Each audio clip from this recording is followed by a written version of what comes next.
5 o'clock and time to start the meeting. Can I thank you all for attending this evening? Before I start, I've got to make a little announcement. Today's meeting is being filmed for live and subsequent broadcast by way of the Council's internet site. The images and sound recording may also be used for training purposes within the Council.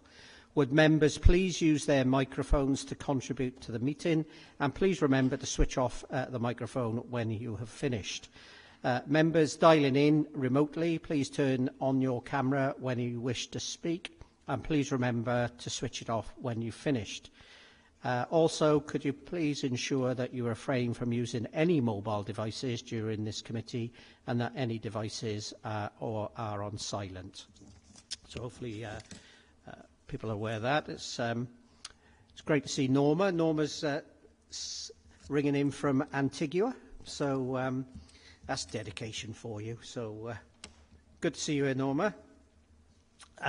Just the other issue, just to quickly mention, I do intend to, after the minutes of the last meeting, I do intend to rearrange the meeting somewhat and put in a confidential item, primarily because item 9 that's on the report this evening, which you will have all read around the serving of the enforcement notice and standing orders, a stop notice and the enforcement notice. I've asked the planning officers to come along just to give a little bit more explanation about that, but it will need to go into a closed session, given obviously some of the information the officers will share with you is confidential. There are ongoing legal proceedings, there's an ongoing enforcement notice, and there's an ongoing stop notice. So I will ask if we move section 100 for a part 2 report, and then I'll ask the officers to come in. I've got to say, if members are not accepting the moving of putting this matter into confidential, then I will ask the officers not to participate, given the seriousness of the incident down in on the levels down there. Okay, item 1 of the agenda. Apologies for absence. No absences, thank you. Item 2, declarations of interest. No. Sorry, Chair, can we just go back to apologies? Andrew Wathen, he should be attending. He's going to be late. Yeah, he might be late. Okay, thanks. Declarations of interest. No, there are none. Item 3 of the agenda, which is the minutes of the last meeting, pages 3 to 16. These are for correctness only. Unless there are any comments on correctness, can I have someone move them as a correct record, please? Thank you, Councillor Jordan. Moved. Can I have a seconder? Thank you, Councillor Cox. All in favour, please show. Thank you very much. That's carried unanimously. As I said, we'll deal with item 9 then, which is the waiving of the contract standing order quarterly report, which, as you see in the report, is contained at 163 to 184. Can I ask that we move section 100, basically to consider whether to exclude the press and public during the consideration of this item on the grounds that it will involve the likely disclosure of exempt or confidential information as defined in Schedule 12A of the Local Government Act 1972, and the exclusion outweighs the public interest in disclosure. Can I have someone move that, please? Thank you, Councillor Horton. Can I have a seconder? Thank you, Councillor Jordan. All in favour, please show. Thank you, that's carried. I know it's Andrew's report, so Donna, do you want to take it? And then I'll ask Tracy and Andrew to come in, please. Thank you. Yeah, thanks, Chair. So this is a quarterly report reviewing urgent decisions or the waiving of contract standing orders. The report covers the period October to December 22. So there was one urgent decision taken in this period. This was in consultation with the... Into open session. So, okay. So we'll get the recording back online. Item 4 of the report is the call in the Director of Environment and Sustainability and the Head of Service regarding the PTU taxi contracts, resulting in a second unsatisfactory opinion. Donna, do you want to start that? And then thank you, Paul and Stephen, coming along, and we'll deal with that then. Yeah, thanks, Chair. So if you recall, at the last committee meeting in October, it was agreed by members to call in the Strategic Director and the Head of Service responsible for the PTU taxi contracts. This was as a result of the area receiving two consecutive consecutive unsatisfactory internal audit opinions.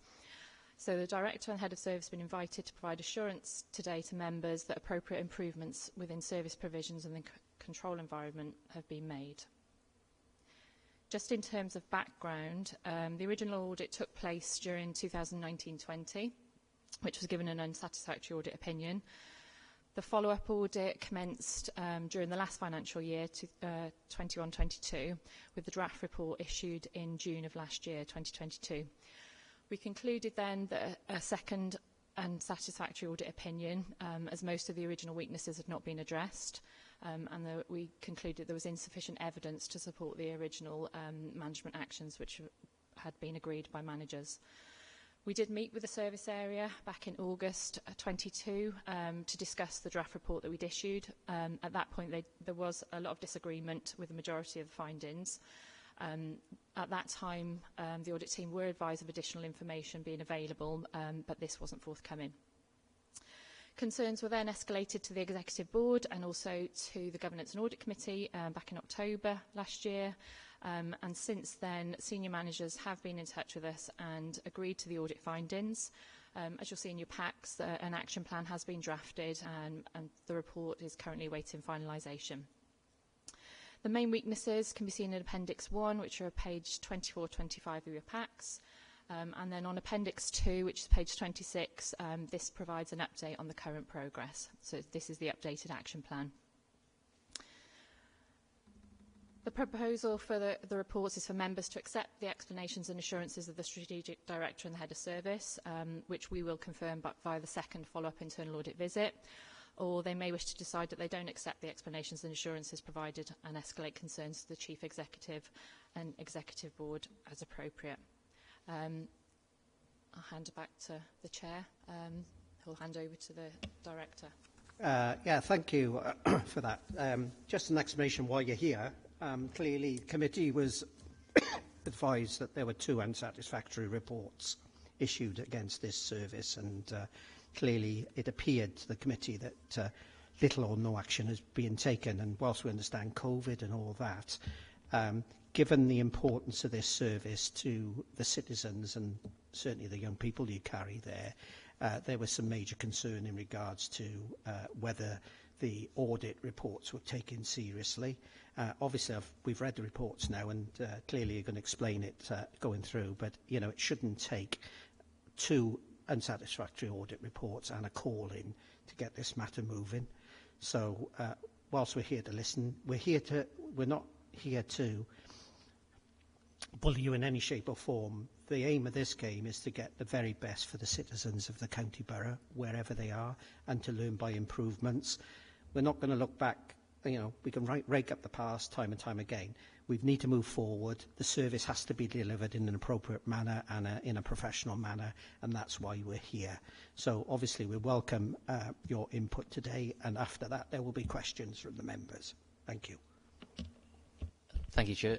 If I can just start with an outline, and I'll have Stephen to go into a little bit more detail on what we've done.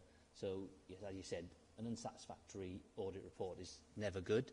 A second unsatisfactory is not really acceptable.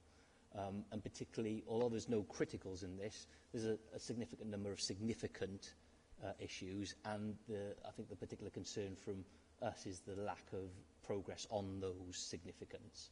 So what's been happening since the second unsatisfactory report is Stephen, as the Head of Service, has held regular meetings with the team and the manager involved. They've drawn up an action plan in partnership with our audit team, and they've been progressing to that. I've asked that Stephen, as the Head of Service, and those involved in the team provide me with fortnightly updates, which they have been doing over the past few months, and good progress has been made, as you'll see in Appendix 2.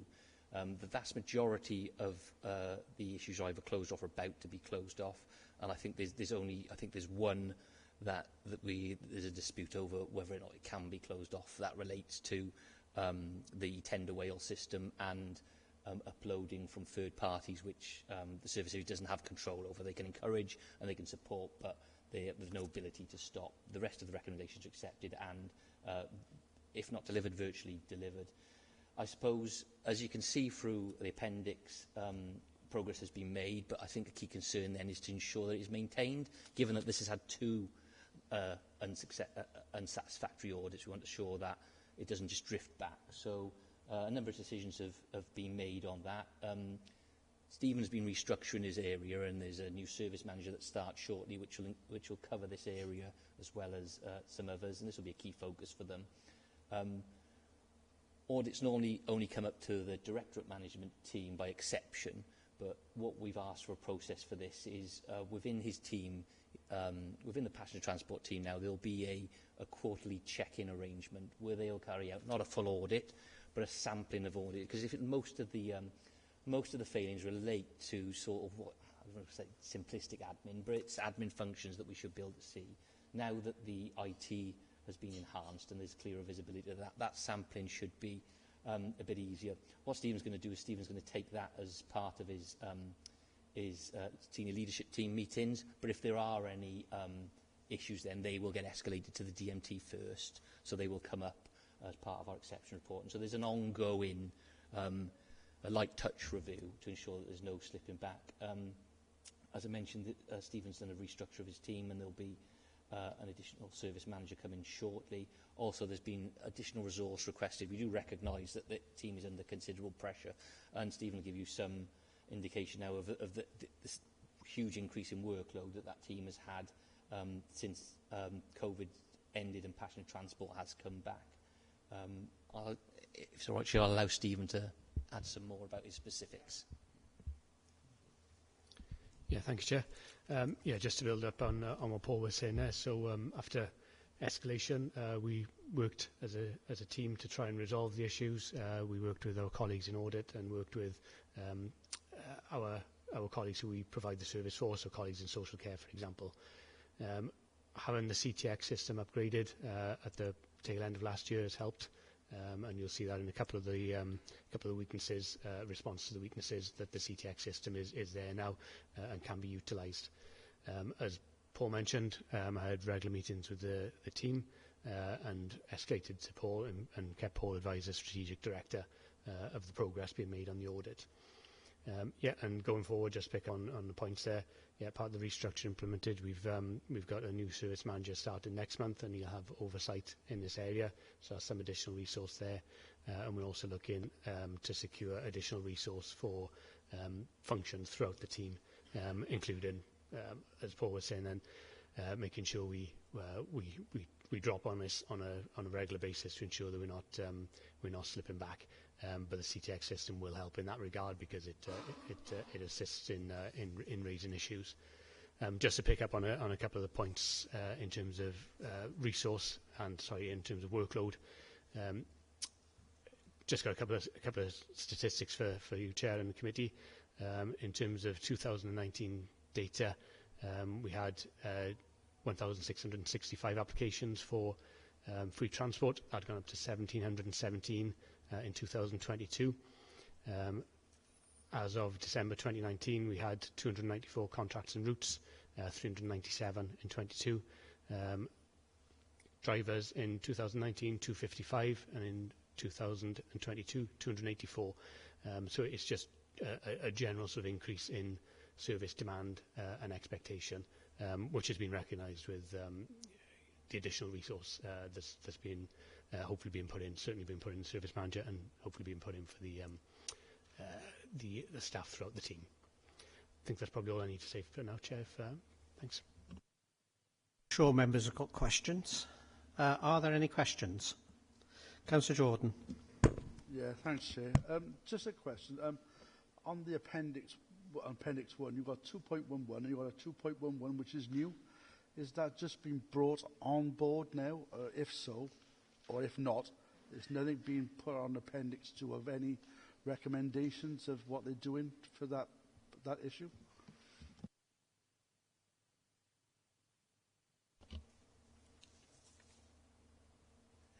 think that's the numbering in Appendix 1. I don't know if Donna might be able to talk to that, but I think that's just, if I'm right, Donna, that's from the second review, and that shows the changes there. And so yeah, that's right. In the appendix, there is a new weakness that came out of the follow-up audit, and that was related in relation to the taxi company. We don't make recommendations in our report. We ask for agreed management actions to address the weaknesses. So you will see the management comments and actions in the I think it's the next column along, isn't it? So on page,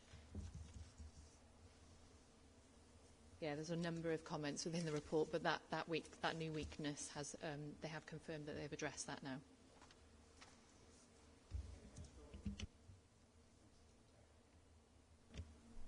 Norma first, and then Councillor Cox. Norma. Thank you, Chair. I'm very conscious of the comments you made in your introduction about the need to look forward in relation to this issue, because I think a number of us were very concerned when we read this report and the slowness in tackling the weaknesses. And I just want some confidence and assurance, really, that if a situation like this arose again, I don't think it's necessarily to do with a new system or additional resources, although it was really helpful to get the stats as background so you could see the increase in the workload.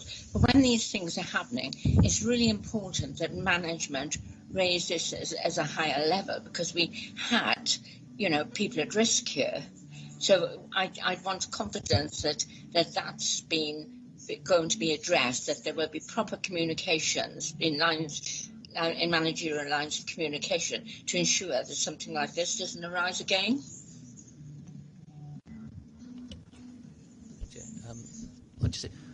I agree.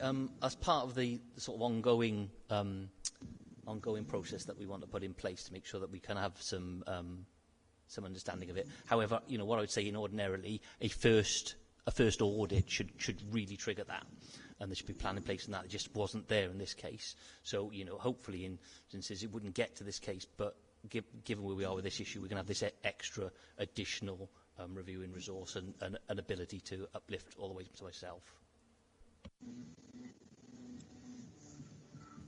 Okay, Norma, that was one. Any other questions?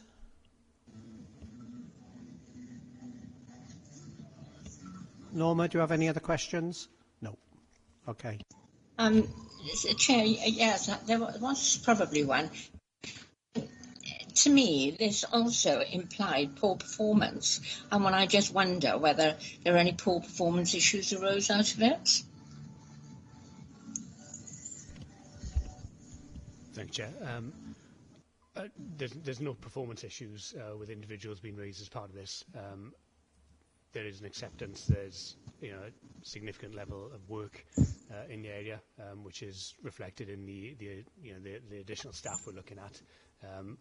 It's considered that whilst there were issues, it wasn't down to performance issues. It was a combination of factors, and individual performance wasn't really a factor within it.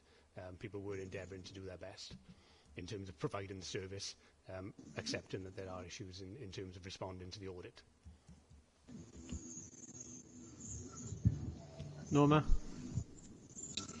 Well, yeah, okay, we've got no option but to accept that, but I still have some concerns, but there we are. Okay, fine, thanks.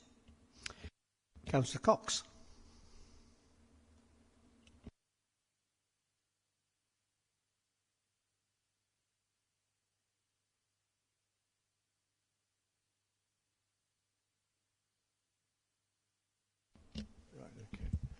Right. The question, I'd like to make a comment as well afterwards as well, please, Chair. We've heard a lot about the action the action that's been taken in response to this finding, and we've had a thorough explanation of that. What I was interested in, the most important thing, of course, is that there were potentially, or were, it would appear, very vulnerable young people travelling around in taxis without people who had up-to-date clearance. And, obviously that's a major issue in the council's safeguarding policy. So I just wonder what the situation was now in terms of, on the ground, in terms of the assurance that vulnerable people are being carried around now by people and escorted by people who have the appropriate clearance and which is up to date. Yeah, I can give that assurance, Councillor. All the checks are up to date in terms of the DBS's license checks, all those sorts of things, all up to date. We're into the the sort of operational levels where you'd expect. You'd appreciate with the numbers of contracts I mentioned. There's contracts expiring. There's insurances or MOTs or something expiring all the time. So there's always going to be something where there might be a change in an operator's documentation, but that is being comprehensively looked at now. So it is all those documents will be up to date that we can have that assurance. There's comments I want to make has been touched on already, actually, but this was brought to our attention. I think it was proper that the audit team did that, and I think it was appropriate that we asked the appropriate officers to be here this evening. But that it's easy for us to do that, and it's easier for us to pick up these issues, but. There are implications that there were maybe staffing and training issues here in this, and that it just seems to me that as the council has been forced to make even further cuts, there's going to be even greater pressure on individual members of staff, and I just think also it just flags up that we need to be very conscious as well as a committee, and to be quite, I think the whole authority needs to be very conscious of the pressure that's on staff and the pressure that's going to be probably increase, if anything, on staff with the various cutbacks. And it's not for me to judge that whether somebody is carrying out their role competently or not competently. That's not my role. That's the manager's role. But I think what we need to be sure is that that workload pressures are being monitored, and that there are mechanisms, if people do feel that the workload's unreasonable, they're able to escalate that through the management system and it's addressed. Thanks, Councillor. I think it's a good point. It is challenging, and we're going into even more challenging situation, aren't we?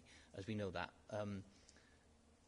I think the key thing in this goes back to really we just should have picked that up at the first audit, so it didn't come to a second audit really, and we should have been able to put more focus on addressing those. You'd always expect an audit review to still have some issues.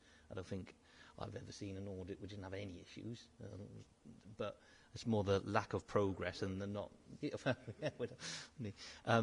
more the lack of progress, which is, and sort of going back to your earlier point is, how can we, as Stephen says, this is a constant moving feast. So the law rises this week, a number of contracts will have ended and some new ones will have started. So we know it was all okay when we went through it 2 weeks ago, but how do we know it's okay now? So, which is why we wanted to bring in a sort of constant monitoring review, because this does seem to be much more dynamic, and it's changing much more rapidly than it used to.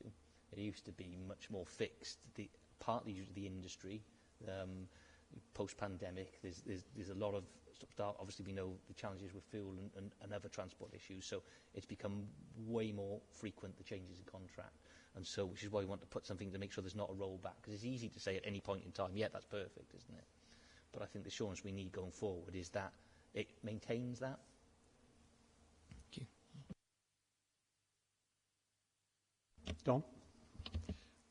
Just a couple of things I just wanted to sort of clarify. I'm assuming that you've read the report that's before us on that. The weaknesses that the audit team found in the first and second visits, do you accept them? I think, so we've run through all the weaknesses with the team, and the team and ourselves accept them. As I said, there's one, which is one of the moderate ones. It's a minor thing that we don't think we fully have control over, which is around the correctness and what third parties upload to the tender portal. It's not that that's not a problem. It's more the ability the service area can't control it. So the action that they've taken from there is to remind them of what they can. But there's no way that they can physically stop them. It's a separate portal, not managed by us, and it's separate individuals. The other recommendations are fully accepted, hence the management plan. So in that respect, what the audit team did, they identify major weakness and an ongoing problem, and they didn't get a good reaction initially. Would that be fair?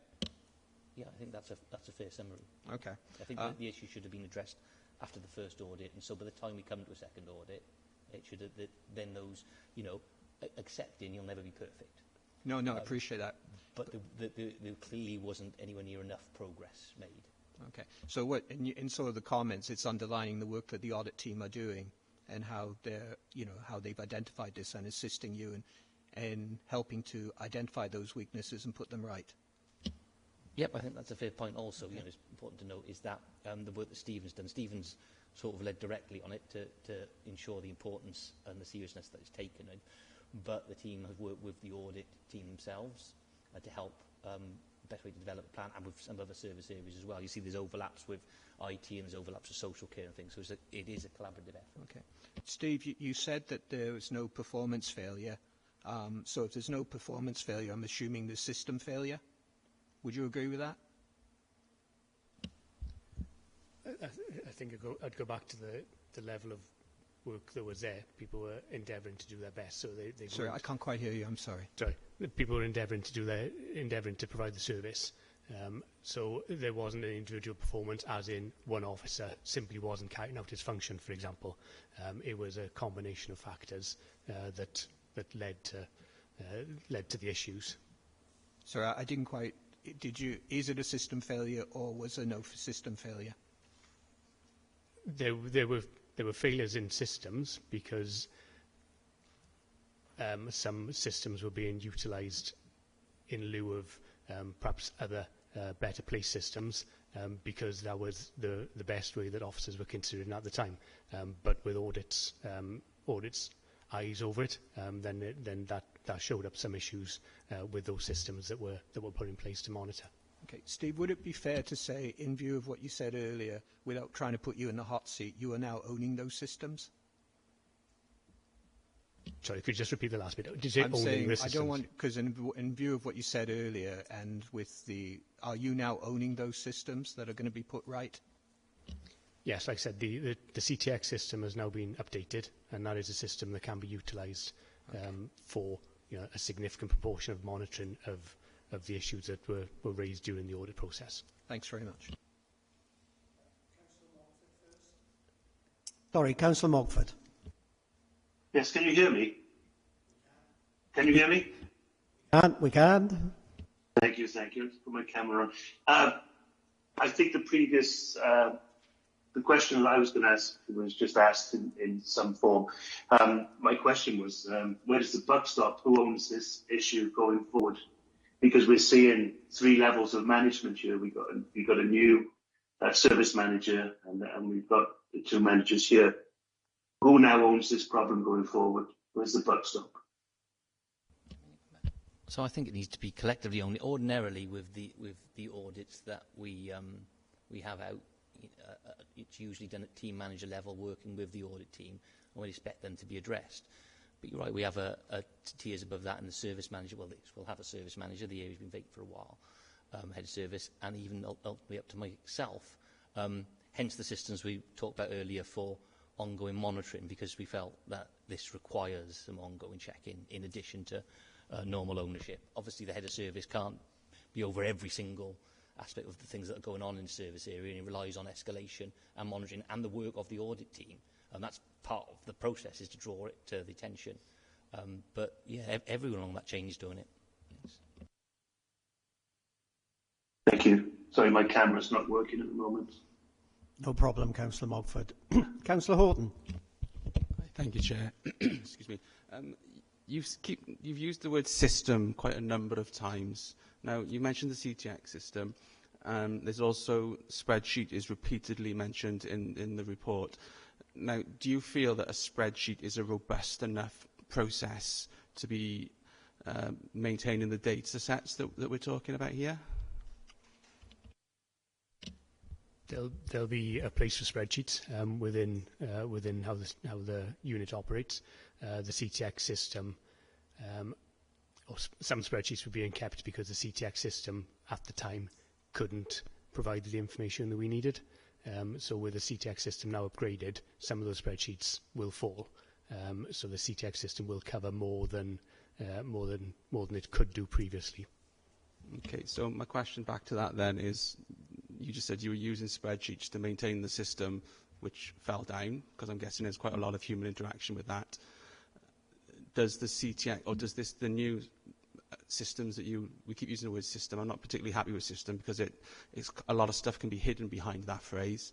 Are the new processes that are being implemented and that are now in place, are they robust enough that they will not fall over due to the high level of human interaction? Yeah, I can say yes, because the information will be provided, the information will be uploaded onto the CTX system. Don't like the word system, but that's the database that we hold for the various information that we need to hold that's been picked up as concerns by audit as not being current or up to date. That will then flag any concerns to us, and we will then be able to act on those concerns that have been raised by the system. My next question was going to be mentioning the word flag, and you sort of said that already. So yeah, I just wanted to hear you say that the processes will pick up any anomalies and then make somebody do something about it. That's kind of what we all want to hear, is that there's something in the background which says there is a problem, go away and fix this problem, because we can't be in this position again the next time we come round to review this piece of work. So if I can just add, I don't expect to understand how CTX works, because this is part of the problem, is that we've got lots of these technical things in different parts of the council. My understanding is now that's upgraded and working how we want it to be. Yeah, it's much clearer to understand. And there's not a reliance so much on spreadsheets, but Stephen said there are some things that still need to be done on spreadsheets, which is why we want to have this, this constant rotation of checking, to understand that if there is anything that is being missed from the CTX scheme, we can pull it out. But the CTX scheme, as I understand it, how it works now, should be much clearer where there are issues, or if something is done on time. Sorry, Chair, just one more question, because you brought spreadsheets back into it again. Is there somebody clever within your team that is writing these spreadsheets? So they're building macros into it, they're building filters into it. So if you click on certain boxes with a drop down, for example, or radial buttons, it is though the spreadsheets are also flagging information. So there is every possibility to catch something is being looked at. I've got to be honest, I don't know exactly how that works on the ground of the team. The CTX scheme should be doing everything we need to flag. The spreadsheets are needed more for background support, but as I understand it, the CTX scheme should be able to do any flagging. That's not right. I know what you're saying about, I think it's more for short-term information gathering to upload onto the CTX. So it's a point in time, but CTX should still capture it. If that makes sense. I think I'm getting overly technical myself now. So. Okay, a couple of questions for me then. Clearly, we've got the appendices, and basically we've got who has addressed these findings of outstanding weakness and that. Who did it, by who. RC, I presume, is a team manager that is below you, Stephen, is it? So it may have been useful to get the team manager here as well to hear what's being said, because obviously Councillor Mogford's point is very key to me. Is it the team manager going to take accountability and responsibility for this, or is it the director, or is it the head of service, or is it the cabinet member? My view will be is it's the director initially, because we need to get this matter resolved once and for all. This isn't a snapshot in time that this has all been put right now. Is it's going forward, and I'll raise some points in regards to that going forward. The comments in regards to paragraph 1.02, which is the overall review of 40 operators noted on the CDX. And again, a system's a system. It's only as good as the information that a human being puts into it. You know, it doesn't generate all this stuff itself. So, you know, we've got the point. 14 operators' licences expired. 28 public liability insurance checks had expired. And 31 employer liabilities expired, and then we've got expired documents as a daily occurrence, and hopefully the comment in regards to flagging up these issues, there should be a red flag on these matters in regards to when they come up. In regards to that and other matters I want is, can you give us the assurance today that all the operators that you were using for PTU contracts have current operators' licences, have current public liability insurance, and have current employers' liability? It's a yes or no answer. I think yes, as we understand all the information today, that's exactly what it says. Good. Okay. The other question, obviously, in regards to some of the operators, many of them are licensed by this authority through their licensing division. So is there a working group internally to pick up some of these issues? Because obviously licensing become aware of lots of issues, presumably before you'll become aware of it. But wouldn't it be useful, or is there a group that can share that information? Because when someone goes to court, you may not be aware of it, clearly has been picked up in some of these issues, but you still continue to use them as an operator. So I'm just wondering whether there's that sort of join up between two teams of individuals. Certainly there's, I couldn't say if there's a formal group, but there's certainly a lot of interaction between licensing and PTU. For example, one of the audit recommendations, one of the weaknesses was about photo ID, and that's been picked up between PTU and licensing, and now photo ID is resolved when escorts come in for training, for example.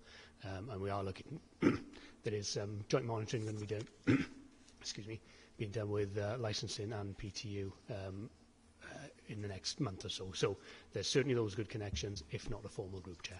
Okay. Can I just ask, though, in regards to your contracts you let, who does the monitoring? Who actually goes out there and sits on a bus or goes into a taxi? Who does that? Is that a member of your team, or is that a member of licensing?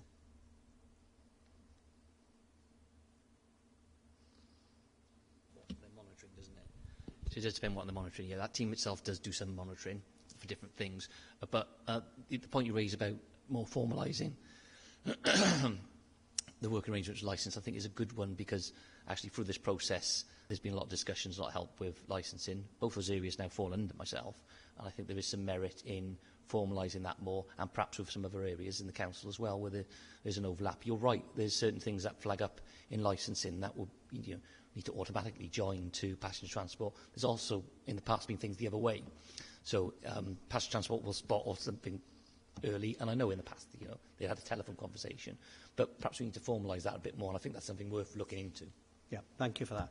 The other thing is, in regards to your PTU contracts, do you issue penalties if contractors are not complying with the provisions of their contract? So they put an unlicensed driver on, or they put an unlicensed escort on, or actually they put an unlicensed taxi on or vehicle on. Do you actually penalise them for that under the contractual responsibilities you have between each other? And if so, have you ever done it? I think if there's significant breaches, then we would probably look to remove that operator from providing the service for us. So yeah, if those breaches came to our attention, either through being advised by others or our own monitoring, then yeah, we would look to take action. Yeah, and again, thank you for that answer. I'm not saying, but if you hit them in the pocket now and again, they certainly think a second time about doing it. And, the reality is for this council is that you've got a statutory duty for these vulnerable young people, which Councillor Cox raised.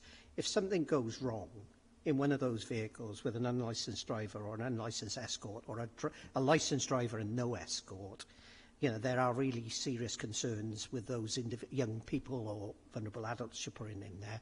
And apart from that, and I don't know the answer to this, maybe finance can tell me, is, what would the council's insurers say about it? In regards to, putting an unlicensed taxi driver on and there's a claim made by a child or a child's parent. So there are huge consequences, aren't there, in regards to, you've got a very difficult job to do because obviously you are looking at some of the most vulnerable young people in the county borough, but it needs to be right. Just to add to Stephen on that point, I'm aware of actually a couple of instances where there's been non-compliance and the contractor has been removed, partly because this the passenger transport service is struggling at the moment quite a lot. We just about scrape to be able to provide a service sometimes, and we've had to have conversations in the past where they've come up to me and said, we're moving the service, but there isn't an alternative available because some of these are specialised. Yeah. So, I am aware that we are doing that because I felt the repercussions, if you like. Okay. It's not lost on me how difficult this is, mind, okay? So, I'm aware of it. The other issue in regards, the other issues in regards to 103 here is the issue about what was found in the first report, which is 2022. It was found that 18% of drivers recorded on CDX had expired DBS checks. 22 of these were over 6 months. With expiry dates ranging back to February 2021, with one entry expired in May 2012, whether that's a typographical error or not. And again, then you've got drivers recorded at having expired training. 101 of these were over a year overdue. And then you've got escorts, 49 escorts recorded on CDX, had an expired DBS check. 28 of these were over 6 months. And some ranging back to February 21, and they've got 66 of the escorts were recorded as having expired training. 36 of these were over a year overdue, with expiry dates noted back to 2012. So it's the same question, really. Can we have the assurance that the appropriate DBS checks and training, we've got the training issue here now, escorts and driver training is completed. Does that mean everyone's had it who's actually providing a service for this council on your transport service? And are all the DBS checks for escorts and drivers and anyone else you use on these vehicles all up to date? Yes or no? Yeah, so as we stand here, from the last review we've recently done, yes. Okay. But I think the important point is it is a movable feast. So the important point for us to give you assurance going forward is to show that we've got systems in place to make sure that's ongoing. Because obviously things expire all the time. Yeah. Something could have expired tonight. Yeah, and I think the issue which Councillor Horton raised, if this CTX system's doing what it should do, if you've got a DBS check registered 1st of February 2020, this week it should flag up that it's going to expire next week for a driver, and I think then you need to do something about it, because again we need to check, because otherwise as soon as that, as you know as well as I, DBS check is only as good as the day it's done. It's like an MOT certificate, really, and something in between, unless they tell you, could have happened. But I think it's just getting that assurance that you are doing in your teams the best you possibly can in regards to this. And I understand there will be vagaries of the system, but it's just making sure, and I think this is where it all came from, that because this service is so important to this council, and it delivers services to the vulnerable, that it's robust as it possibly can. And the final one is you've got the issue around in 211 about this issue about taxi operator in Caerphilly being prosecuted, I should imagine. They got undertake for both Caerphilly and Newport. There was an unlicensed driver raised in an audit that didn't work for the City Council contract. The offences identified in Caerphilly County Borough contract would not be sufficient to exclude. Can I understand why that is? Because obviously these are your contracts. It's a matter for you to decide who you have operate your contracts, not for a taxi operator. And if they've obviously transgressed in a different county borough, then wouldn't that have an impact on you as a council?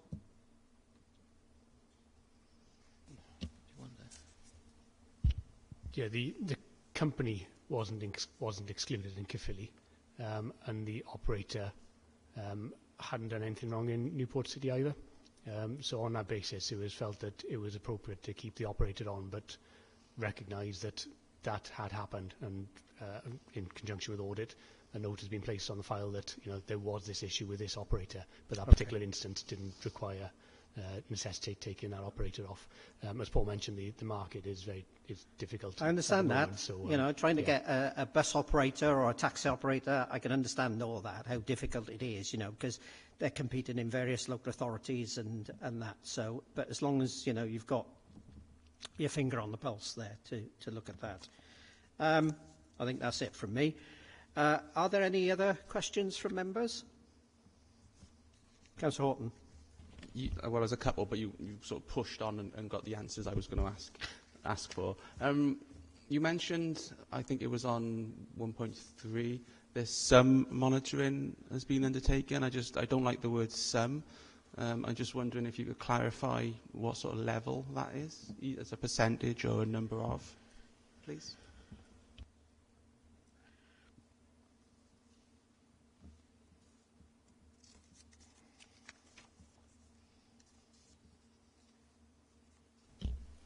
In terms of monitoring, there's a significant number of contracts, so we physically can't monitor them all. Monitoring has suffered while we've been low on resources, but monitoring isn't just undertaken by us, as Chair mentioned earlier. Licensing will also undertake monitoring. Monitoring will be undertaken by the schools, because if they see an issue, they will raise that issue with us as well. So, because we may have not been doing monitoring, but there will still have been that monitoring in place. Okay, so just for clarification then, you said that like a school could do some monitoring, they could pick a problem up. What, just for myself, what sort of time period are we talking about here? So I'm the school, I've now picked up a problem, I flagged that. How long does the issue, how long does that take to go through the system to us then pull that contract?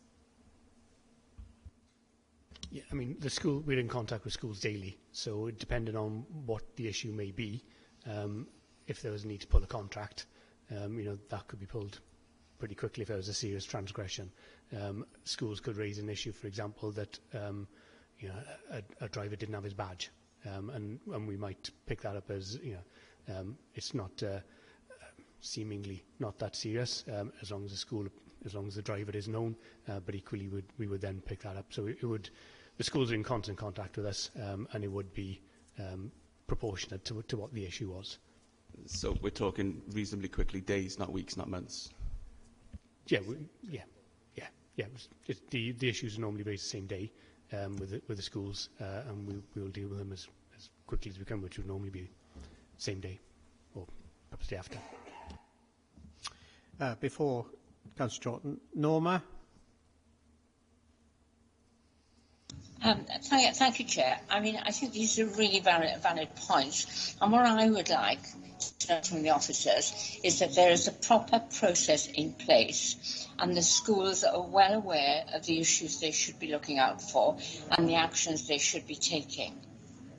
Because it's okay, as saying, yes, the schools would raise this, but unless there's a process and people are fully aware of the process, things are likely to, slip under the radar, is my concern. Did you get that, Paul? Basically, is there a process which the schools actually follow? And they know they have to follow it, and if there is, obviously, I should imagine, a transgression, then they report it to you as a matter of urgency. Is that the point, Norma? Yeah. Chair, exactly. Yeah. They will all have a contact point, and if there are issues, we're on both sides that they contact us. With schools, it's actually sometimes the other way. So you'll have seen in the press sometimes we've had issues where buses have had to be pulled from schools because the contractor will refuse to go to the school or whatever. So those things do come through very regularly. In terms of the process of the schools know what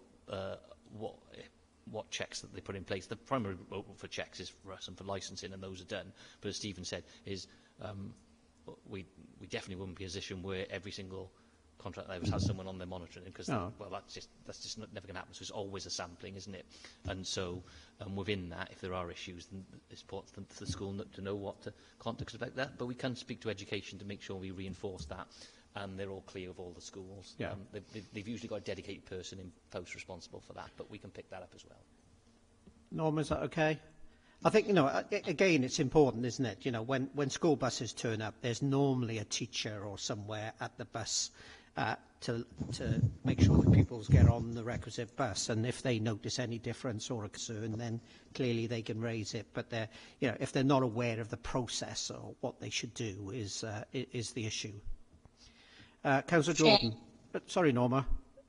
Chair, just say I would welcome that notice as an action that contact is made to education and that this is reinforced to the schools in terms of what they should look out for and what they should do. Yeah, thank you, Norma. Councillor Jordan. Yeah, thanks, Chair. Just a question as well. With the CTX on the system, how often does it, when will it flag up that the DBS check is due for renewal?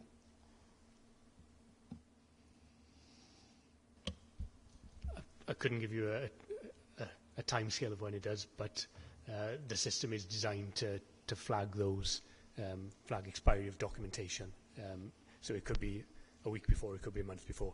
If you want me to try and pick up that information for committee, I can do that and come back.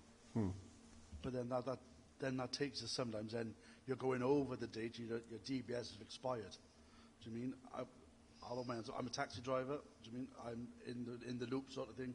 And 4 weeks before my taxi badge is due, maybe every 3 years, I get the letter for the DBS check. Do you mean?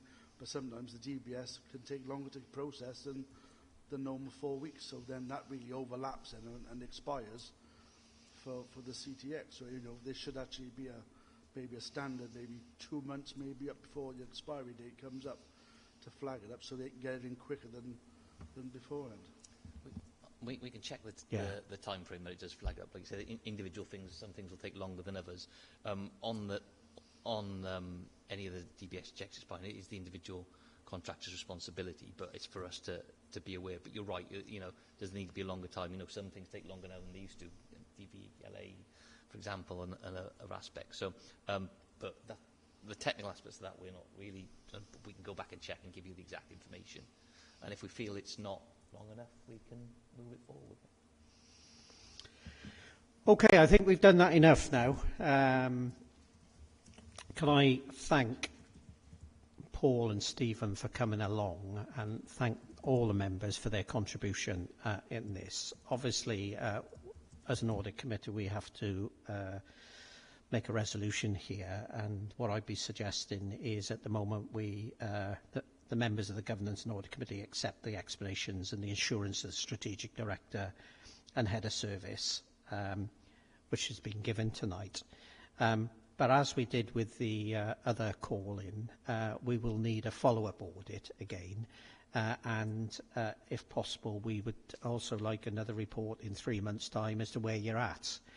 Because obviously you've got new members of staff in place, you've got this new system in place, and it would also be useful to know in figures, how many DBSs have you got in place, how many are stand, etc., etc. So whilst we get the assurance that, they're all in place, great, it would be useful to see in figures and facts, what the DBSs are for the drivers, the escorts, and such like.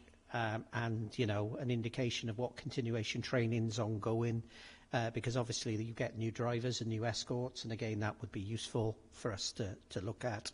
And I think we'll look at that report, not necessarily have you both in next time, but certainly an update from the Director, and then maybe in 6 months' time we'll have the Director back in together with you, Stephen, and maybe whoever's the individual named here, if it's appropriate, to ensure everything's in place and working as it should do.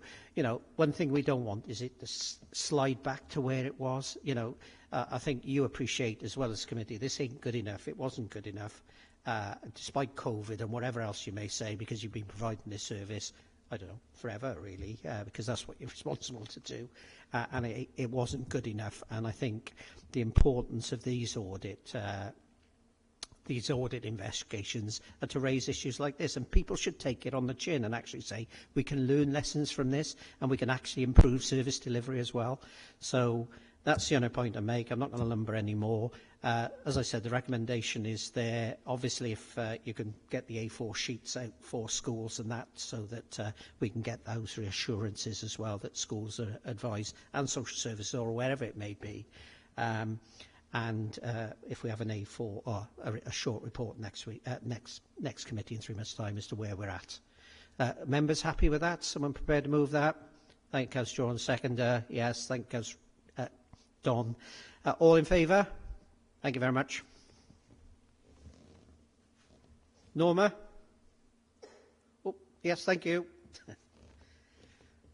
Thank you, Norma, and thank you, Councillor Mogford. Okay, thank you. Obviously, you can leave the meeting now. You can stay if you wish.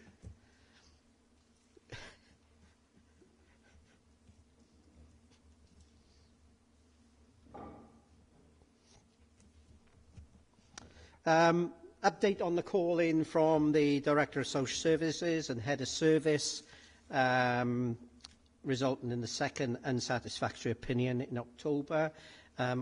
Hopefully everyone's received a letter from the Director which updates as to where she is currently and the team are.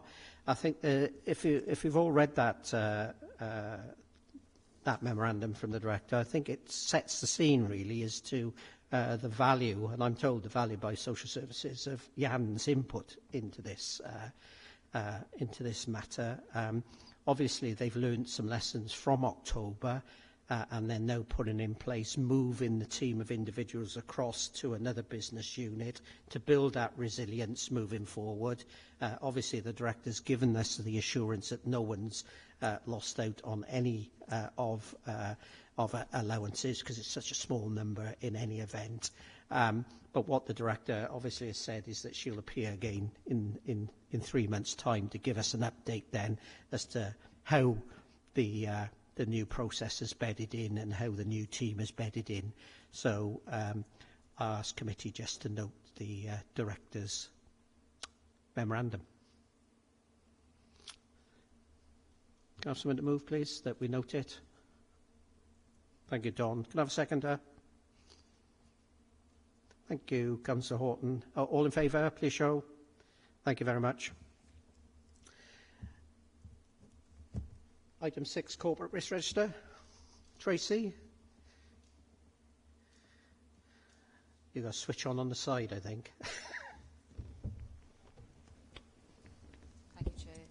So we're on page 41 of the pack. So this is the Quarter 2 22-23 Corporate Risk Register update. You'll recall that the role of the committee is to assess the risk management arrangements rather than the risk themselves.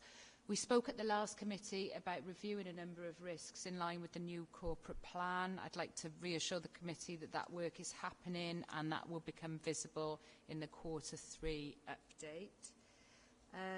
This report's also been to Cabinet.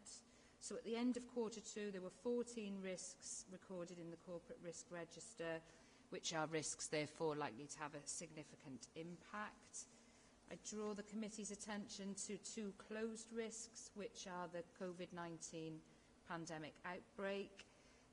That being that risk has reduced. Clearly it is still a risk, but is not as significant to our business. And the post-EU transition risk, which is now closed due to its lower risk score. We do have a number of risks that have changed in direction, which largely actually relate to the budget, and we'll see this coming through in Quarter 3. But the pressure on the delivery of children's services, which members will see, has gone up from 20 to 25. The balance in the Council's medium-term budget, which has gone up from 12 to 20, and we may well see that increase further next time. Information and cyber security has gone down due to kind of things being a bit better, actually, but also controls that we've put in place. and school finance and cost pressures, again, relating to the budget, that risk has gone up. And the full risk register is attached at page 59 onwards. I'd ask if members have got any questions.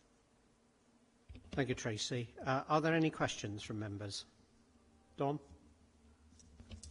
Yeah, I was just wondering, in reading the report, I'm seeing green stars, orange dots, green ticks with ticks. I'm just wondering what it all means. I didn't, if I missed where the explanation is, I apologise, but I didn't see one.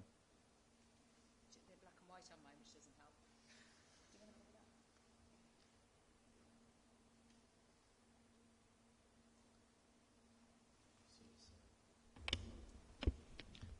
Thank you.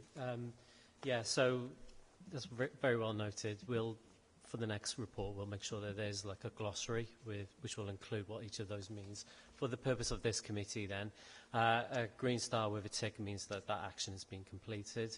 The green star means that the action is on course to be delivered. And then anything which has got an amber or red means that it's at risk of not achieving the agreed date in which it's been set. So that's what that means. Thank you. Norma? Thank you, Chair. I realise that we as a committee we're about looking at the risk management arrangements, but one of the number of the actions I had a couple of points to make. The risks around children's services, the issue of sickness amongst staff and the difficulty in recruiting staff. I mean, from what I understand, this is an all Wales issue, and I was wondering whether the council was actually liaising with other authorities or possibly the WLGA or Welsh Government in terms of how this can be addressed, because I don't think it's a problem that's common just to Newport. On the medium-term financial plan, I think I'd like to see sort of more firm actions in terms of what we are doing in relation to that, because I think that, this is an issue that's fast looming. My other point was in relation to the increase of out-of-county placements, because I think this is concerning. And I was just wondering, should we be doing something to stimulate the local market, because it sounds like the local market's not there, and I think issuing a tender will not necessarily answer the problem. I think they were my three main ones that I'd like some response to, please. Rhys? Thanks, Chair. I suppose it isn't in the remit of the committee because you're looking at the process, but they're valid points. I think if we make a note of those, we can refer those back to the relevant heads of service, and they can consider those in their next update of the risk register. Is that okay? Because I think they are valid, but it's not necessarily in the scope. Did you get that, Norma? They'll be taken to yes, I accept that, Chair, but I think as a committee, if we see something that we think could improve the performance of the authority, I still feel you should bring it up. Thank you. No, that's okay. Thank you. Thank you. Any other questions? Councillor Cox.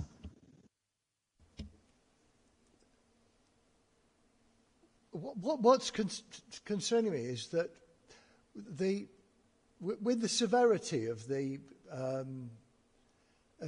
cutbacks that have been forced on not only on this council but councils right across the United Kingdom, I think we're in danger, aren't we, of being taken into almost uncharted territory where the services are really struggling to an extent they've never done before, and they're being expected to function on levels of funding that have not existed previously. And obviously, I can't help but comment on the fact that here we've seen since the last report, major increases in children's services, for example, in the risk, a major jump in the risk related to the council's budget, and I think it's just been suggested that when we see this again, it's probably the risk factor is going to be even greater again. And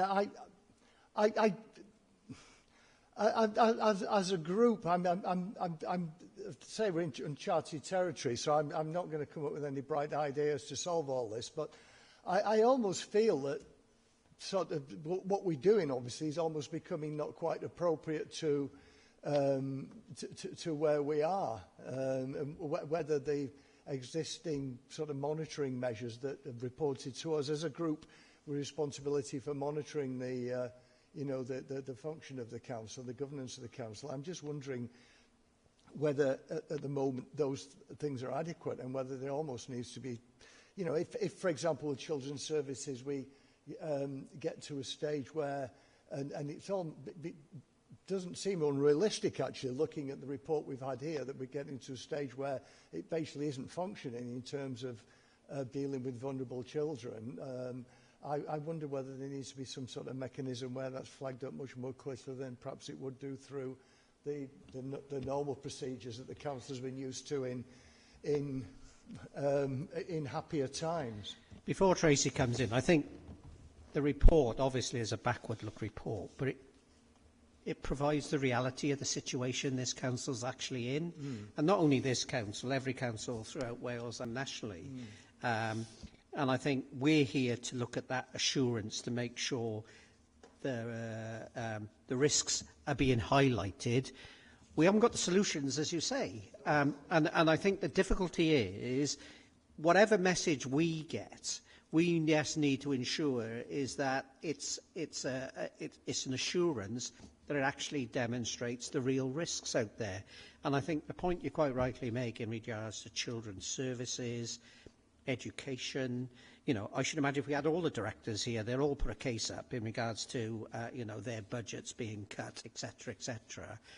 But the difficulty is that you as elected members, when this comes before council and the cabinet will make the decision in regards to what the budget is, you've got to juggle those figures, because you have to decide what are the priorities for this authority, given the budgets it's been allocated by either Welsh Government through central government. And I think that's the difficulty you've got, because there should be, as you quite rightly say, and I think Norma's raised the issue about what lobbying's being done at the WLGA and what's lobbying's being done at the Welsh Government, etc., etc.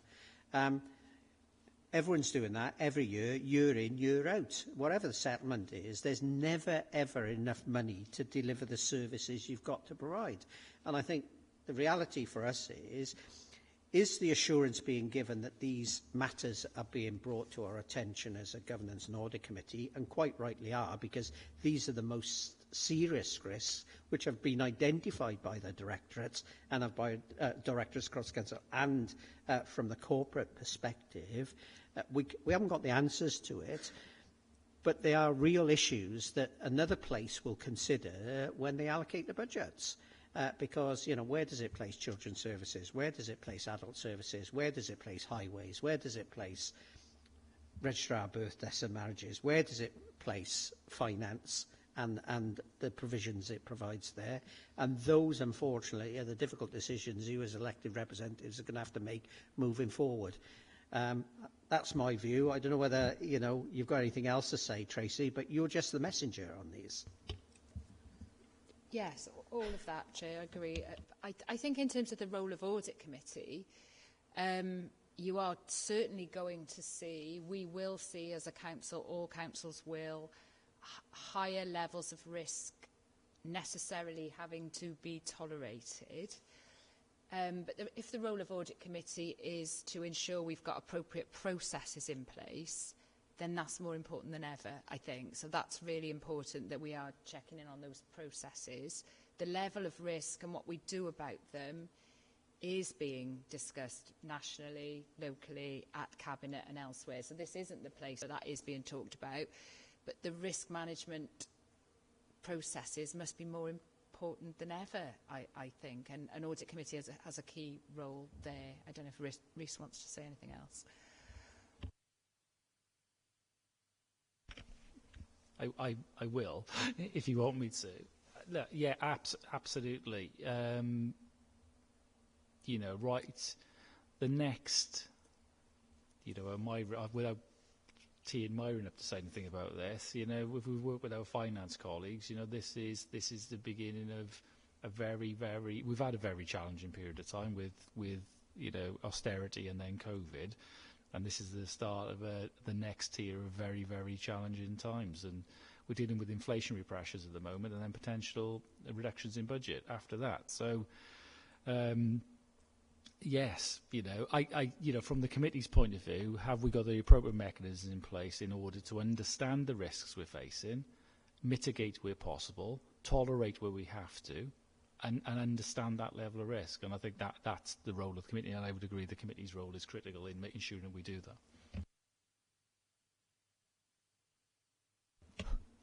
Okay, any other questions? Oh, Councillor Jordan. It's not a question, it's just as observation. I've been on this committee like for nearly 6 years now, and I've seen the risks go up and up and up from green to yellow, amber, now red. I mean, you can see over the progression over the years, it's challenges and challenges every year, and it's gone from the green, amber, and then amber and red. Green, so I think you'll see next year. I think we'll see a lot more in the red than anything else. And the reality is you still have to deliver a service. So, to some degree.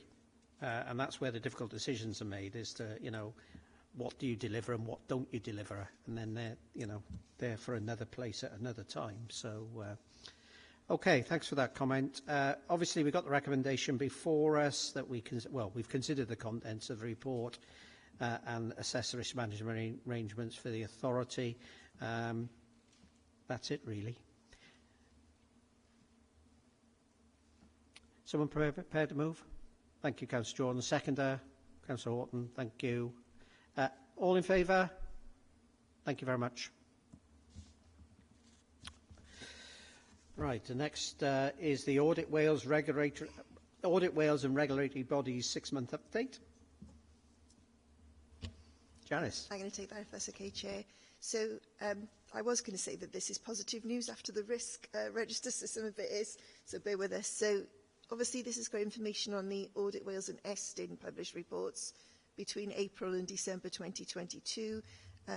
There is information about the Care Inspectorate Wales within the report, but no reports were published during the period, so there's nothing in the report for them. So the Governance and Audit, obviously, committee members are asked to consider the contents of the report, of the regulatory activity, and the assurances that where recommendations have been raised, that the Council is taking necessary action. So again, going back to the risk discussion that we just had. So the main body of the report is on pages 87 to 91 of your pack, but importantly, the table of the recommendations from each of the reports, who's owning it through within the Council, and what actions have already been taken or are going to be taken, is contained within the appendices on pages 92 to 107. And there are copies of the three specific Newport City Council audit reports on pages 109 to 144.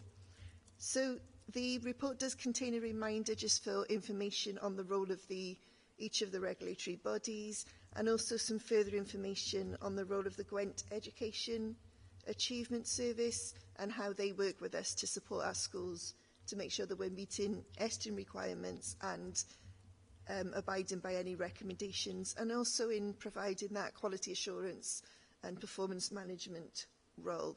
I think committee members asked for that information in the last meeting, so that's been contained within this. But more importantly for this evening, I really wanted to bring people's attention to the tables on page 82 and 107. So, like I said, this provides the overview of the reports, both national and thematic and local ones during the period.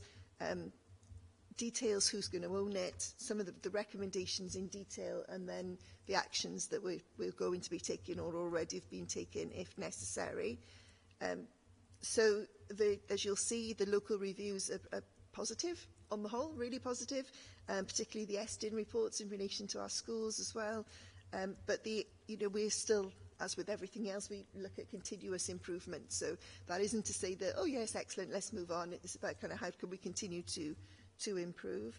So we're asking members to consider the contents of the tables, in particular in the report, and recommend that we have the processes in place to be able to manage that, and that we are taking an overview and taking responsibility for those recommendations and improvement. And obviously we've got Gareth on the call today from Audit Wales to be able to help but more importantly, we've got Paul, our performance and business partner, with any detailed questions that members may have. So thank you very much. Yeah, thank you for that. Does Gareth, do you want to add anything, or? No, nothing more to add, really, Chair. I wasn't involved really with a lot of the detailed work myself, so happy to answer any questions where I can. If I do have to go back to other members of Audit Wales, though, to get answers, then obviously I'll endeavour to do that after the meeting. Okay, thank you for that, Gareth. Are there any questions? Norma? Thank you, Chair. One was a point I wanted to make in relation to the report on social enterprises. I noted a working group has been set up, and I wondered whether we should have some assurance we have an action plan in place by May this year.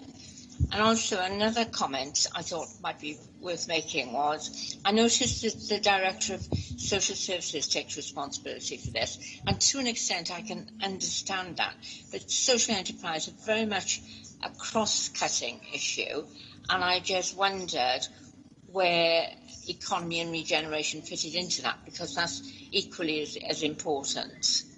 My other comment related to the ISA 260, and it was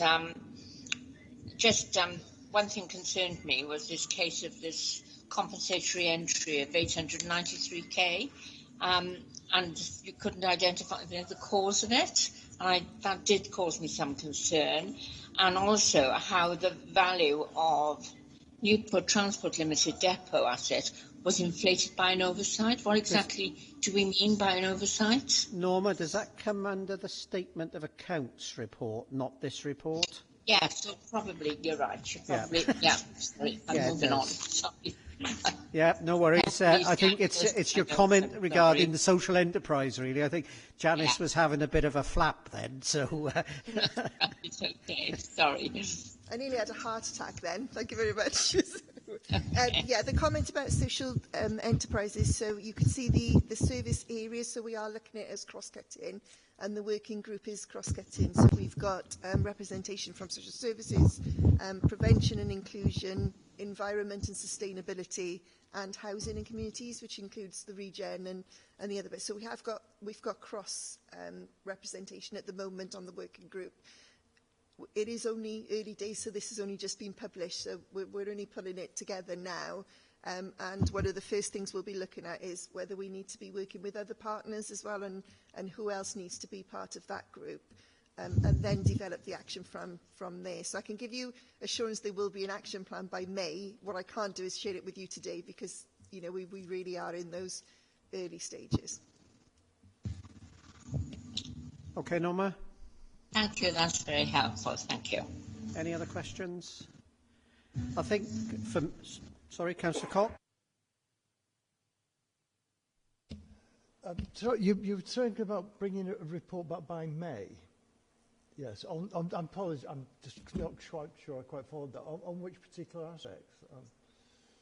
Sorry, it was a question from Norma. So for the first one, which is about social enterprises, the completion is by May of a action plan on how we're going to move forward. So that's, not to bring here by May, but just to be completed by May.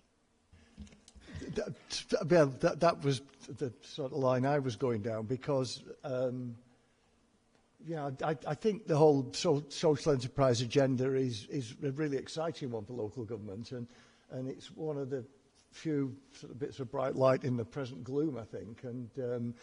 And I was hoping that as a committee we would have a little more meat put on the bones there and find out what was actually happened in terms of the working group. So I won't pursue that one any further. And I actually felt the same with the poverty report as well. I don't know if the same will apply there, because obviously that's an enormous issue now in the community outside. I wanted to make just a couple of other comments, please, Chair. That I think it was in the minutes today. It certainly came up at the last meeting anyway. That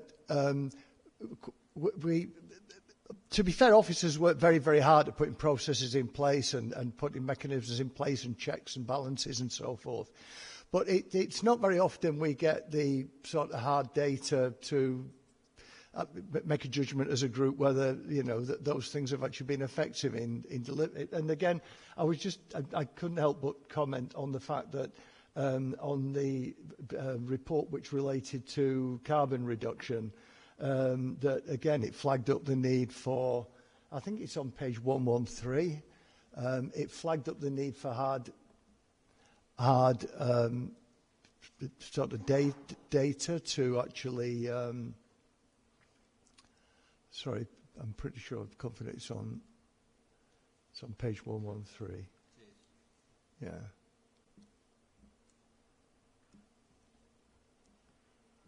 I'm sorry, I'm getting myself in there. It's there anyway, isn't it? And I just thought it was a point worth making because it's one that, as a group, we've raised, I think, on more than one occasion.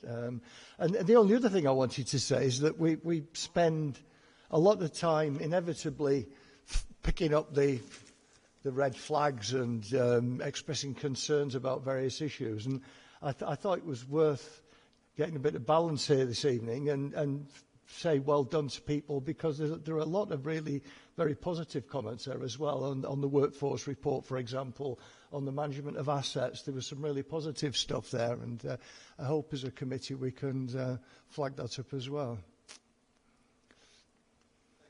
Cox. I was just going to make the similar comment around we've got the action there. If we just take the social enterprise, working group will be established to review the findings and consider the Council's response to the recommendation and raised and implement as necessary. It's actually that action plan, I think, is important for this committee to get that assurance. It's okay having just some verbiage to say it's being looked at, but surely if we're going to provide the necessary assurance, we need to be ensure that it's been addressed. Now, I don't know where that action plan would go. Is it Cabinet or does it go somewhere else? But if we're going to get it as a Governance and Audit Committee, should we not actually see what the response is to that recommendation and to be assured that the Council is providing the necessary response in regards to it? It goes throughout this document in reality. If you look at the poverty agenda, it's accepted that the Council will do this, we will do this and that. Yes, to me, and I don't mean to be unkind, it's a lot of verbiage. What is the action and what is the outcome to it? That's the point. Sorry, Rhys. Sorry, Chair. No, that's absolutely fine, because I think this is because of the changes to the terms of reference to the Governance and Audit Committee. This is one of those. This is the big bit that we're going to have to try and feel our way through. So without knowing the specifics of where either of those reports are going to go, they will go through a process which will involve scrutiny, which will have a significant amount of spend a significant amount of time looking at the details associated with it, and then either the Cabinet member or Cabinet process and reported through service plan delivery then, so through the performance scrutiny processes. Obviously, the role of this committee is to ensure, so you have assurance that we've got those processes in place. So I think we just need to find a bit of a balance there. So I think, providing a link to or a copy of an action plan which has been managed elsewhere for information purposes, so just so you know that this happened, I think I have no issues with that. But we just need to be careful that the role of scrutinising it will be taken somewhere else. Yeah. Understand that, but obviously we've got that assurance to be given, and we need something to assure. Whether the Cabinet or whether scrutiny go off on a tangent of their own is something maybe that we also need to look at. But it's the response to the recommendation we need to be assured of, isn't it, in regards to what's being done? And I endorse what you said, Councillor Cox, is that it's the devil's in the detail underneath, in reality. So if we can find a mechanism of doing that, Rhys. Any other questions? No comments. You see the recommendation there then that we consider we've considered the contents of the regulatory activity completed, and the assurance that where recommendation be raised with Council, it's taken the necessary action, and we note that. Someone move, please. Councillor Jordan, thank you. Can I have a seconder? Councillor Harris, thank you. All in favour? Thank you. Next report then is the internal audit plan. Andrew, thank you. I know you snuck in earlier. So, thank you, Chair, and apologies for the delay in getting to your committee this evening. So this is the internal audit report, progress against plan, Q3 for the first 9 months of the year. It's a regular report I bring into Governance and Audit Committee, and it's based on the performance of the team and the assurance I can give committee members through the audit opinions that I issue in the audit jobs as part of the team's process for auditing. I've also got a responsibility under the public sector internal audit standards to make the Governance and Audit Committee aware of the resources within the team, and I've mentioned that, and as a result of that, the Head of Finance, Marion, has included a separate section within the report, which he will talk to when I've completed my section. So if that's okay with you, Chair, I'll run through my bit first, and I'll invite Marion to make the contribution. That's paragraph 30, I presume, is it? So in terms of the proposal for today, it's for members to note the assurance that I've provided and the performance of the team, but also to feedback any comments you may have to the Head of Finance. Members will be aware that we've had 2 unsatisfactory audit opinions to Q3, purchasing car transactions, which I'll come on to in a moment, and passenger transport unit, PTU taxi contracts, which you've already called in and heard about the concerns we had earlier in your meeting. In terms of the staffing of the team, we do have an establishment of 7.5 full-time equivalents. At the beginning of the year, we were running with 5.5, with a number of vacancies acting up, and we tried to bolster that a little bit by bringing in an external internal audit provider, which has helped, but not for the full vacancy provision. And as mentioned, that one of the budget proposals moving forward for 23-24 is to reduce the establishment further by 1 full-time equivalent, and that is why Marion has come in with a separate section within the report. So the plan itself was based on 1,073 audit days with the intention of providing 62 opinion-related jobs. The performance of the team is that we've achieved 47% of the plan against a target of 50% as at the end of December, so we're there or thereabouts, and things generally pick up in Q4 as we've demonstrated in previous years.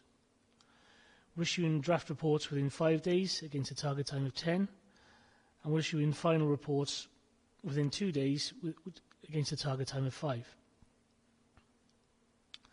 So performance is there or thereabouts, and I'll come on to the comparisons when I get to the appendix here. In terms of the audit opinions and the assurance that we can provide, as at the 31st of December, there were 43 jobs in draft report stage, and 21 of them warranted an audit opinion. There were 4 good, 15 reasonable, 2 unsatisfactory, no unsound.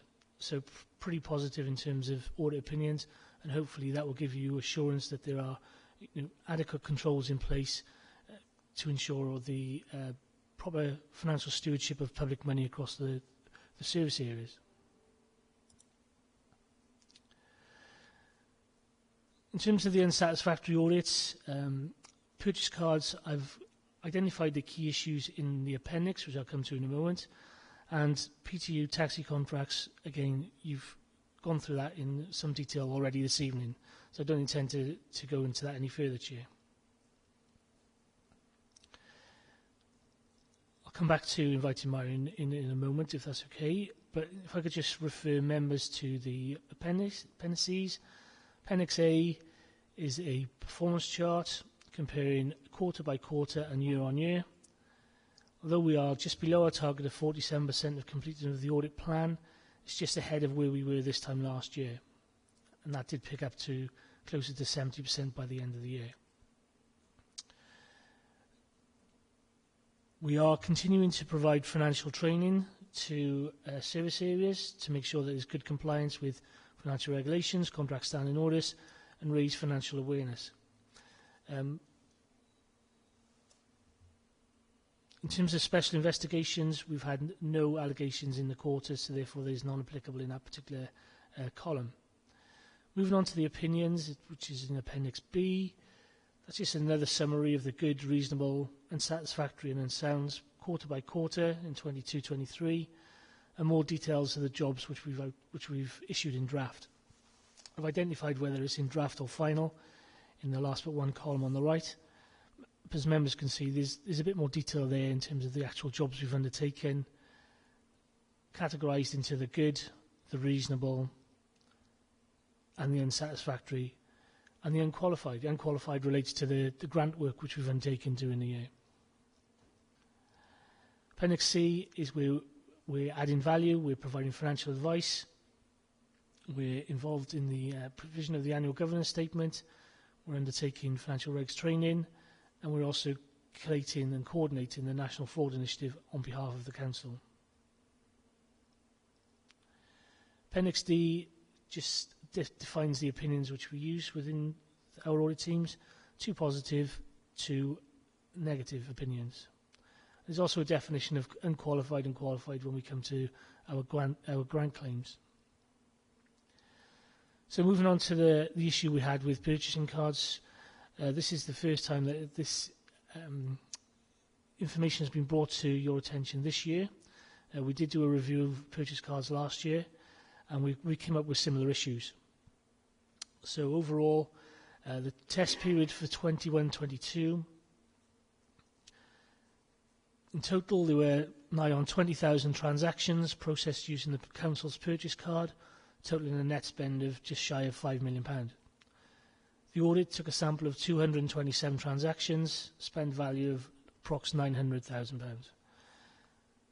We identified strengths and weaknesses in the process, and our overall opinion was that there was an unsatisfactory level of assurance, and the key issues were set out in the bullet points on Appendix E. So cardholders failed to review transactions per policy, full, legible, detailed receipts were not always held for transactions made, VAT was incorrectly applied or not appropriately claimed or supported by a full VAT receipt. A number of transactions has been deemed inappropriate or prohibited. There's some issues concerning accounting treatment, and in some cases purchases have been made by persons other than the designated cardholder. These concerns have been raised through to management, CMT, and through to the exec board. So that stage, Chair, that's me done, but I'd like to invite Myron in to comment on the resources within the internal audit team. Chair, do you want to deal with the issues in that section first and come to mine afterwards? I'm happy to go with whatever the committee wants to do.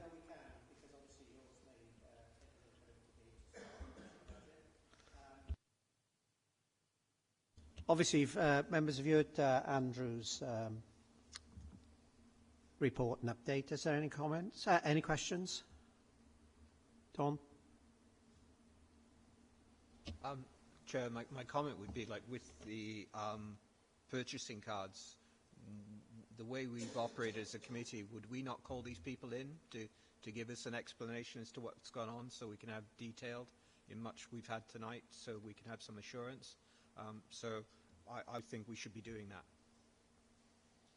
that. Yeah, subject to whether any questions or comments on that. I'd endorse that. Obviously, we've looked at the social services matter, we've looked at PTU. This raises some very serious issues in regards to the operation of this purchasing card. I wouldn't want any long debate this evening on it. I think, if we get a resolution again that we call in, I don't know, Rhys, I need some guidance here, which strategic director would be called in, yourself, and whether head service comes in and in relation to this matter and give us a full update on it, with the background documentation provided by Andrew as normal. And you deal, what I'm going to suggest is we call in the strategic director, you bring whoever you want to bring in regards to this matter, and then we as a committee again look at this in more detail, similar to what we've just done with PTU and what we've done with social services, the adoption allowances. Are members happy with that? Sorry, Councillor Horton. Yeah, I would just like a lot of facts to come back with this one, because this is something I personally use within my business all of the time, and my guys all use cards, and I see all of the information. It is something that is so easy to control. And the numbers which we're talking here potentially could have a real impact on our budget going forward. Yeah, or could have. And that's why I say, in regards, I'm sure you support Don's thing, is that this needs a lot more time and, well, not necessarily a lot more, certainly a lot more detail, so everyone's fully aware of this, because, even the initial comments made by Andrew, they're very concerning. So, it would give Andrew time to get his reports together, and for Rhys then and the team to provide another report in regards to what's being done, what actions being taken, etc., etc. Norma, I know you're there waiting. Yeah. Thank you, Chair. I mean, I support that action completely. I think it's very, very concerning. But it brings me on to the point that I would like to make, Chair. By reducing the complement of the audit team by one full-time equivalent, I think that's a false economy in terms of, that a strong audit team is absolutely vital in making sure that money is well spent within the authority. And I was just wondering what impact that will have, just by taking one full-time equivalent out. Yeah, we'll get Marion to pick that up now in his next in his input into it. But subject, I think Rhys was going to be fairly acceptable of being called in to next committee and to deal with this item specifically. Yeah. Sorry, Jay. Yeah, absolutely. So, the financial control side of it will sit with myself and Myron around that. Obviously, it's a wide-ranging. There's wide-ranging usage of those cards across the organisation. We will provide as much detail as we possibly can. There is an ongoing investigation into some of these activities, which will, I would suggest, inevitably lead to disciplinary investigations to some members of staff. I think that's fairly inevitable. So for the next committee meeting, we'll provide the level of detail we're able to provide. Okay. Obviously we'll be guided by yourself. Obviously it sits with you and Myrian. It's whether, because it's a big corporate issue, whether the chief exec ought to be here. But can I leave that with you to decide? Because, whilst you may take ownership of it, I think the chief executive needs to take ownership if it affects lots of directorates, if it's social services, or wherever it sits. I'll be guided by you, though. Yeah, absolutely, Chair. So, just to reassure the committee, this was brought before CMT and the Executive Board. Now, everybody is very much taking this situation very seriously. Okay. No, thank you. I'm sure it would be. So I think that's why we need to defer it to another meeting so that we get the full facts and the actions about what's happening. So thank you for that. Are there any other questions on Andrew's report before we come to Myrian? No. Myrian. Thank you, Chair. So as part of this report, I also wanted to bring to your attention as a committee that as part of the Council's budget savings next year, one budget saving does relate to the audit team and the deletion of one post. That will clearly have an impact on audit inputs and therefore on the number of audit jobs that are available to be completed next year. I do not expect this committee to be friendly in that respect, and that's absolutely fine, of course. The context to the saving is probably the worst financial situation that I can remember. Even 2009, 2010, that was pretty awful. This is bigger. All parts of the council have had to find significant level of savings, and that's regrettable, but that is sadly the fact. It will have an impact on sort of risk. We understand that, But we're balancing a lot of risks, as you've just debated at the moment, and an increasing number of risks across the council, including some very difficult frontline services like schools and social services. So, regrettably, we've had to consider a range of savings across finance, and this is one of them. So I don't want to sort of hide behind that, and I wanted to bring it to your attention so that you're aware of it and you can have a conversation about it now. I am happy to take your feedback, and if you would like me to, I'm happy to feed that back. Obviously, my director is here, it's Rhys, but I can feed this back upwards and beyond as well if you would like, or you can do it yourselves as well. So as you wish. I'm just bringing that to your attention. Thank you. Yeah, thank you for that, Myra. And obviously, Norma's commented about it being false economy and the wrong place in reality for it to be cut moving forward. Are there any other questions or comments from Myra in this?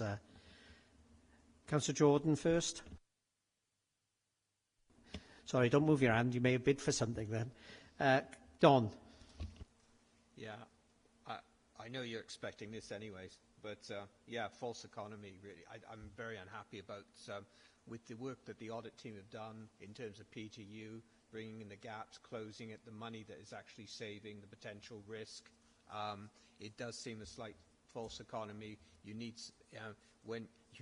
you need some policemen within an organisation that keeps everyone playing by the rules and by playing the game and making sure everything is right. When you start doing that source, before you know it, you can have the wild, wild west if you're not careful. I understand and appreciate the difficulty and the sensitivity of having to make these decisions, but I do think this is possibly not such a wise decision. That would just be my opinion, but I know I've got a vested interest, and I appreciate the work the audit team do in bringing these matters to our attention. Anyone else? Right. Can I just have a few words then? As you would expect. I agree. I think it's false economy. Because I don't know the budget set in process within this authority, I'm just concerned whether or not, and maybe someone can explain it to me, that directorates have been asked to provide 5, 10, 15%. So it's a bit of a salami slicing, really. And where this actually fits into the overall plan, because what I would be indicating is that you don't cut the audit team, you should cut another service area. Not to say finance, but maybe somewhere else. Someone needs to look at this. Because again, in some respects, I agree it may well be false economy, because the savings it makes, the audit team make to this authority and identifies bad practice, which needs to be addressed, and the savings that makes, can far outweigh the saving that this is going to make. Because I think, Myrian, not in the report, I think it's £61,000, isn't it? So the first thing is I think it is false economy. I don't think an efficiency saving or a cut or whatever you want to clean it up as should be made. I don't know whether there is any proposal to make a saving to the external resource that the council use. So if you've got internal audit days that actually need to be outsourced, what budget is there for that outsourcing mechanism? How much do you pay to bring in external support to the council? I've got no idea. If we bring in external resources, that is funded from the core audit budget. So obviously, depending on how much you pay for that, you'll get the same number of days, or usually less. Yeah, because there's usually a cost involved. But it's the same budget, and we take what we can afford. Okay, so if you've got a vacancy, you'll use that vacancy money to support the external support, and no money over and above that will be absolutely correct. Yeah, there is no base budget for external audit resources. It is funded from the vacancy. Okay, no, I understand that. Okay, so the reality is, and subject to committee, I think we would ask that this proposal be reconsidered, given the benefits it provides to the authority. You know, we're going to lose 100 and some odd days audit time as well. So clearly the number of audits will reduce. So therefore the review of the authority's plan will get longer. You know, I think the issue, whilst I understand it is a delegated matter to you, I think we would like it brought to the Cabinet's attention and or Council that this is false economy and we have some concerns around cutting the audit function. And what I wouldn't want is in 12 months' time is for this committee to say we told you so. Because I would like it just noted that be raised with the Cabinet. If Cabinet and Council make the decision, then it's out of our hands. But we have some serious issues regarding the giving up of this post. Yeah, so that would be the Cabinet because they're the ones that do the detailed decisions as to where the money gets spent. So I will feed that back as appropriate. If what we normally do internally is for say scrutiny, etc., is that the minutes of those meetings or extracts from the minutes of those meetings are reported to the Cabinet. So subject to a conversation with Rees, etc., that could be something that we could adopt here as well, because that would be consistent. But we'll find a way. Okay. You know, obviously I hear what you say in regards to Cabinet making the decision. The final decision will be made by Council, clearly. Or does Council not set the budget? The Council sets the overall budget by agreeing the Council tax level. That's all. The Cabinet decides how that budget is spent. That's case law. That's fine. Honest. Interesting. Okay. Can I, sorry, just as response to that. So, you know, fine for an extract of the minutes of the meeting, subject to the committee agreeing it, go in. Cabinet can't make a decision on this. It's Myron's delegated authority. So the comments can go to Cabinet. Myron is the one who has to consider them in his decisions. And, you know, just to put it in some sort of context, you know, none of us want to be in a position where we want to cut any post vacant or otherwise. You know, we've had to send our HR1 form into Welsh Government when you get over, which is the form we have to do when we get over a certain level of potential compulsory redundancies. £27 million worth of savings, Myrian. You know, this isn't just applied to internal audit. If you want to have a look at the public consultation and see some of the things we're talking to the public about and about the levels of risk, that is a creating. So you need to take that in the context. So, yeah, comments can go through. Myron is the final decision maker on this particular one, though. Okay? Director, but clearly we could ask Myron not to exercise his delegation. Andrew. Thank you, Chair. Just to give it a little bit of context internally, standard auditor or principal auditor would generate around about 180 operational audit days per annum. It's roughly 15 opinion-related audits. In terms of the loss of an audit manager, that is 60 management days and 120 operational days. Equates to just about 10 audit opinions, which we'll be doing less of, so therefore less assurance, less coverage across the whole organisation in terms of audit service. Okay, we'll have a recommendation that you reconsider this, obviously given the grave concerns of the committee, and then, Myron, if you decide to exercise your delegated power, then so be it. But obviously you've got the views, I think, of the committee that, you know, there are some severe concerns on this. And, Alec Rees, it's not lost on us about the other directorates, and everyone else is also putting in for this. You know, we've just had the risk register, or children's services, adult, you know, so it's in the mix. We've made our point known, and I think that's all we wanted considered. Is that okay?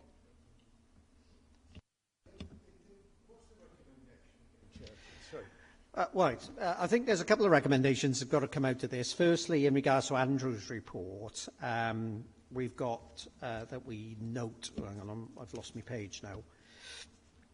And I've got to pick up a point. Obviously, we're going to call in purchase cards.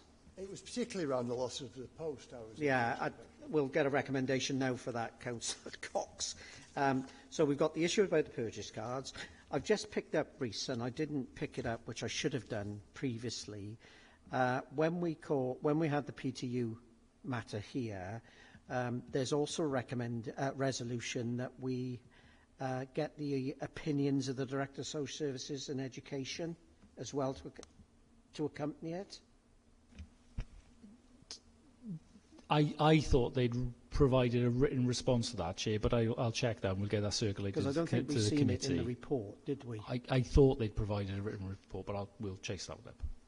Whilst you're chasing that one up, could you chase the written report about the actual financial cost to what social services have done? Because I haven't received that. I'll send you an email. Yeah. It would be useful if we have the update from the Director in regard to PTU, if we have those to accompany, because obviously they're delivering the services, aren't they? In regards to the recommendation, is that committee express its concerns in regards to the proposed saving and loss of the principal audit manager post, and that we recommend to the director, to the head of finance, not the director, sorry, that matter be reconsidered on the basis of the the savings it makes to this authority and the concerns that we have in regards to its deletion. Well, I'm going to have to say, Chair, I don't think I'll be supporting that last point because, so I'll probably keep my hand down when you ask for it, because I totally understand the point that's been made, and the audit team do an excellent job, and it's a central function of the council. But unfortunately, a lot of other areas of the council as well are facing these sort of problems. And I mean, what I'd like to know is if that decision's reversed and that money has to be put back into the budget, where that money's coming from, because inevitably it'll mean a cutback somewhere else, and not knowing what that is likely to be. I've got some real problems with Councillor Cox, I understand fully where you're coming from, and clearly we operate a democracy here, so if you want to keep your hand down or vote against, that's a matter for you. But again, that's the recommendation that I need to get approval for from the committee now. Okay, someone prepared to move? Thank you, Councillor Jordan. Can I have a seconder? Councillor Reid. Can I have a show of hands, please? That is carried. Thank you very much. Thank you. The draft capital and treasury management strategy. Okay, Robert. Thank you, Chair. Right, so you've obviously got the papers. I'll give you a fairly quick overview. I appreciate it's a very detailed document. It's a very technical document. Like I said, I'll try and stick to the main highlights, but clearly we'll take any questions afterwards if need be in terms of helping understanding. So just to give a brief introduction to the report, so this is the annual capital strategy and treasury management strategy. Focuses on the Council's capital expenditure plans for the year, the financial impact of those, particularly in terms of borrowing, and also incorporates our investment strategy for the year. In terms of the structure of the report, there are two main appendices, so one for each strategy. We've also got the draft capital programme appended, and then a covering report which tries to provide a kind of overview and pick out the salient points. Also within the documents are the proposed borrowing limits and prudential indicators for the year. Those are ultimately signed off by full council, as is the overall strategy. But obviously first, Governance and Audit Committee consider the report, note the report and give any comments which are for onward consideration first by Cabinet and then ultimately by Council when Council consider the overall, the final version of the report.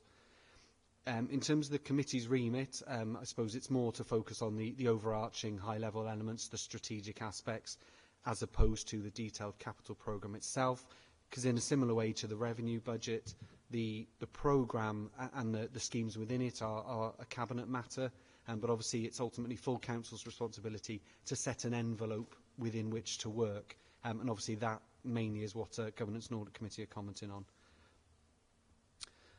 I mentioned the fact it's a technical report, it's very wide-ranging, it may be hard to potentially focus in on the relevant points. So what we've put in the covering report for the first time this year, just as an aid if needed, are some suggested questions. So that's in paragraph 5 of the background section, in case that helps the committee in terms of some areas to think about in terms of questioning and ultimately coming to a view and considering any comments to be forwarded on to Cabinet and Council. So that's the overview. So in terms of the documents themselves, so the capital strategy, it's a long-term document. It's a relatively recent requirement, came in 2017, and sets that long-term context for capital expenditure and the financial implications of that. In terms of the new programme, just to give some context rather than the schemes themselves, because of the context that we're working within, that's obviously already been referenced. The new programme, as proposed, doesn't contain any new borrowing. Obviously, new borrowing comes with a financial cost in terms of the revenue budget, in terms of repaying that borrowing and the interest associated with it. And it's difficult to justify currently because capital expenditure needs to be affordable, needs to be prudent, needs to be sustainable, as per SITFA's Prudential Code. Obviously, the challenging medium-term outlook means that affording those revenue costs, it's hard to argue that they're affordable or sustainable in the current climate.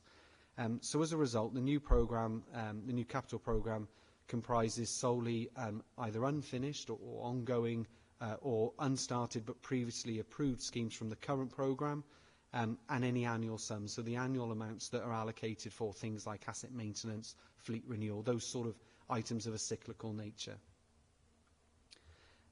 Because there's no additional borrowing, it also means that the capital headroom that's available, i.e. that's the uncommitted capital resources for either new schemes, emerging pressures or increasing cost of existing schemes, that is limited in effect to existing capital expenditure reserve balances and existing capital receipts balances, both of which are currently uncommitted.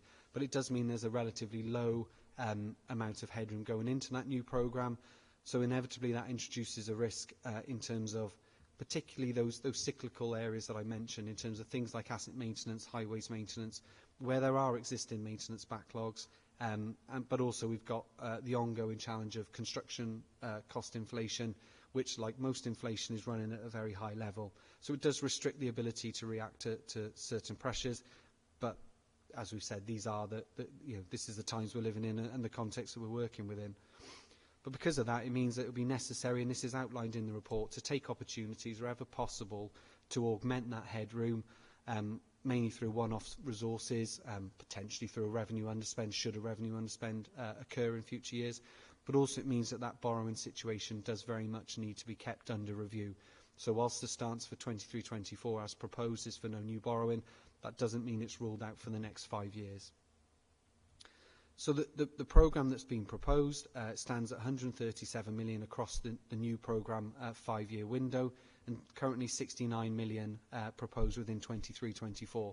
It's important to note that that's more than has been spent in previous years. It's more than is proposed to be spent in this financial year. So obviously that suggests that will be a challenge to deliver. So capacity to deliver the programme is a consideration as well. The consequence of that proposed programme in terms of borrowing limits, they are outlined in the report. As I said, Council will ultimately be required to approve these. There are two borrowing limits, one called the operational boundary. That is effectively our recommended maximum borrowing exposure in order to meet the capital programme aspirations as set out. There's also something called the authorised limit. That's a higher figure, and that's the absolute maximum borrowing that can be held at any one time, and the difference between the two is effectively there to allow day-to-day management of cash requirements. So it means that short-term borrowing can be undertaken should it be needed over a few days in some cases, but ultimately we need to try and work within that operational boundary. We also highlight in the report the Council's internal borrowing strategy, which is repeated throughout the report, and that's where although we may have a borrowing need, an identified borrowing need, we will, wherever possible, use internal cash resources first and foremost as a way of deferring the need for external borrowing, because generally speaking, external borrowing costs more than the interest lost by using internal cash balances. So it's a clear strategy. You're welcome, obviously, to comment on that strategy. That's one of the suggested questions we've got. But it is a long-standing strategy that's been in place. So that's the capital strategy. I think one thing important to draw out there is the liability benchmark. It's a graph that's included within the report, and it's quite a useful way of setting out the 10-year horizon. Well, we can use it for a 50-year horizon, but beyond sort of 10 or 20 years, it becomes a little less relevant. But basically, it sets out where the council is heading in terms of its capital expenditure and in terms of its borrowing needs. So what it shows, we've got a couple of lines linked to the capital financing requirement. They generally go up to start with as we plan to spend capital. You've also got on there a shaded grey area, which is our existing borrowing, and you'll see that diminish over time as we're scheduled to repay some of that borrowing. And the white gap in the middle is the borrowing that we will need to undertake, either to refinance existing borrowing or to actually meet our capital programme aspirations. So it's quite useful to show where we're heading. Also, we've modelled a couple of scenarios in terms of new borrowing beyond the next 5 years. So we've got a 5 million per year scenario and a 10 million per year scenario. Both achieve the sort of broad aim that we're working to in terms of stabilising our capital financing requirement. It's important that we do stabilise that, because if we can do that, that generally means that we reduce or not increase the pressure in terms of the revenue budget and new capital financing costs. So both those scenarios achieve that aspiration, albeit one of them actually goes a bit further and reduces that capital financing requirement. The second main appendix is the Treasury Management Strategy. It's inherently linked to the capital strategy. The main feature within there are the prudential indicators. So they're the indicators and the limits that we sort of work to over the course of the year. And we, as you know, report on periodically throughout the year to Governance and Audit Committee, Cabinet and Council to demonstrate our compliance with those limits. So they are contained within there. And then our borrowing and our investment strategies are outlined within there. So in terms of borrowing, it highlights the fact that, as I said, we look to maximise internal borrowing. We'd only undertake borrowing in advance of need where there was a clear financial logic to doing that, if we felt it was a good hedge against potential future interest rate rises. In terms of borrowing, we tend to aim for a low but certain cost of finance, and we'd also consider short-term borrowing whilst rates are uncertain, if there was a sense that they perhaps, as they are now, quite high, but may potentially come down in a year or two's time. In terms of investments, we look to prioritise security ahead of liquidity and ahead of yield. We looked, and by doing so, strike an appropriate balance between risk and return. We are intent to explore longer-term investments in order to make the most of the fact that we have to have a minimum £10 million investment balance to retain our professional client status under the MiFID II regulations. And we're actually looking into that currently off the back of a savings proposal that was put forward a couple of years ago and accepted around slightly higher returns through slightly riskier but not unduly risky in longer-term investments. So just to conclude, what I appreciate has been a fairly long summary. Within the covering report, there is a section with Head of Finance comments, and they do quite nicely bring together the kind of key aspects. It's a commentary on the affordability, prudence and sustainability of the proposed strategies. And what it confirms is that the proposed programme is currently affordable. This is because, again, a couple of years ago, the revenue budget required to fund the full effect of the programme as it was then and effectively as it is now is in place, so it is affordable. We've got prudent borrowing limits recommended that allow us to achieve those capital programme aspirations, but also provide that headroom for managing cash flow. It shows that the proposed programme is sustainable because that budget is in place, but obviously it does become more of a challenge when looking longer term and potentially introducing new borrowing in a few years' time. It is difficult at this point to argue that new borrowing would be sustainable, so until the medium-term outlook is more stable and secure, only then would it be considered probably affordable and sustainable. And the report concludes with a comment. It highlights the risk over the medium term due to these emerging pressures and the difficulty in affording new borrowing. So what it means is that situation does need to be kept under review, and as we said earlier, opportunities to bolster the headroom need to be taken wherever possible to guard against and mitigate against some of those emerging pressures. Okay, so that's the overview done. Any questions, comments? Thank you, Robert.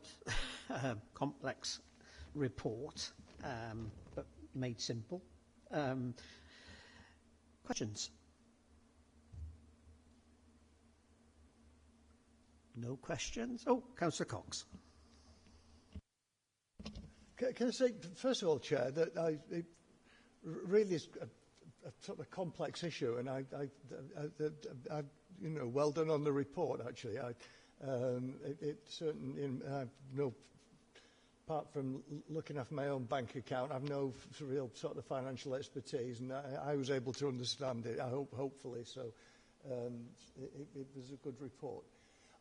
I just had a question about there's a reference to the inflation in construction costs, and on the report refers to some of the outstanding commitments, such as the Transporter Bridge and the capital region, city deal, etc. Now, I'm assuming some of those, the costs are set and you know what they are, but I think probably one I was particularly concerned about was the one relating to schools, because I know that on that Band B Communities for Learning programme, there are still some projects that have not started, and I'm just wondering what the impact of the inflation is going to be on those, because I mean, it could be, it potentially could be quite significant. Yeah, I can't disagree at all. And you're right. Obviously, some of those schemes haven't commenced yet. So until they go to tender, ultimately those costs aren't secured. The budgets, when the programme is designed, obviously allocations are made with an eye on inflation, particularly where something isn't due to commence for a couple of years, for example. And also those budgets will contain contingency elements as well. But obviously, as we've highlighted, construction inflation is running at a higher rate than it would traditionally have, like most inflation. So it can present some quite challenging situations where, taking Band B as an example, we're ultimately working within an overall envelope, as agreed with Welsh Government. There are opportunities to seek increases to that envelope. It's important to note that on those schemes we fund 35%, Welsh Government funds 65%. So our share is not the lion's share of that. But obviously, in order to seek, if we needed to seek approval from Welsh Government, we need to have our share of the increased funding in place. So that's where the capital headroom comes into play. But as I said, we don't have an awful lot of wriggle room with capital headroom at the moment. So in the event that we felt we needed to increase the envelope but could not afford to do so, or Welsh Government were not supportive of it, we would have to look at how we manage within the existing envelope. Could some schemes be deferred further, potentially? Does some still need to happen? The latter is unlikely to be the case, but they're the sort of considerations that have to be made so that ultimately we can remain within that envelope, as difficult as that may be. But yeah, other than that, it's hard to say what else the answer would be. But that's why we keep reiterating the point that if we can increase the headroom, then by one-off resources or ultimately introduce new borrowing, that does provide some scope to react to some of those challenges and still be able to deliver everything, providing nothing else comes along as a pressure in the interim period. Because is there any indication from the Welsh Government that they're open to being approached on this particular issue, or They have historically, so I think I'm right in saying, and this does predate my involvement, but the original Band B programme was more like 70 million. We've got an approved envelope of about 84 now, so they have agreed in the very recent past to increase it, and they have indicated an openness to take us up to the 90 million that we have aspirations for. Beyond the 90 million, and I should have said the 90 million, we have got our funding in place for our share of that. Beyond that, they are always open to discussions, because what does tend to happen with most capital programmes and capital schemes, including those with Welsh Government, is you have a lot of slippage, and Welsh Government sometimes need to get money out the door, so to speak, in the year in question. So if other authorities are slipping on their programmes, that may introduce some scope for our programme to be increased. But as I said, that's assuming we have our share of the funding increase in place as well. But yes, they can be open to it and have been in the past.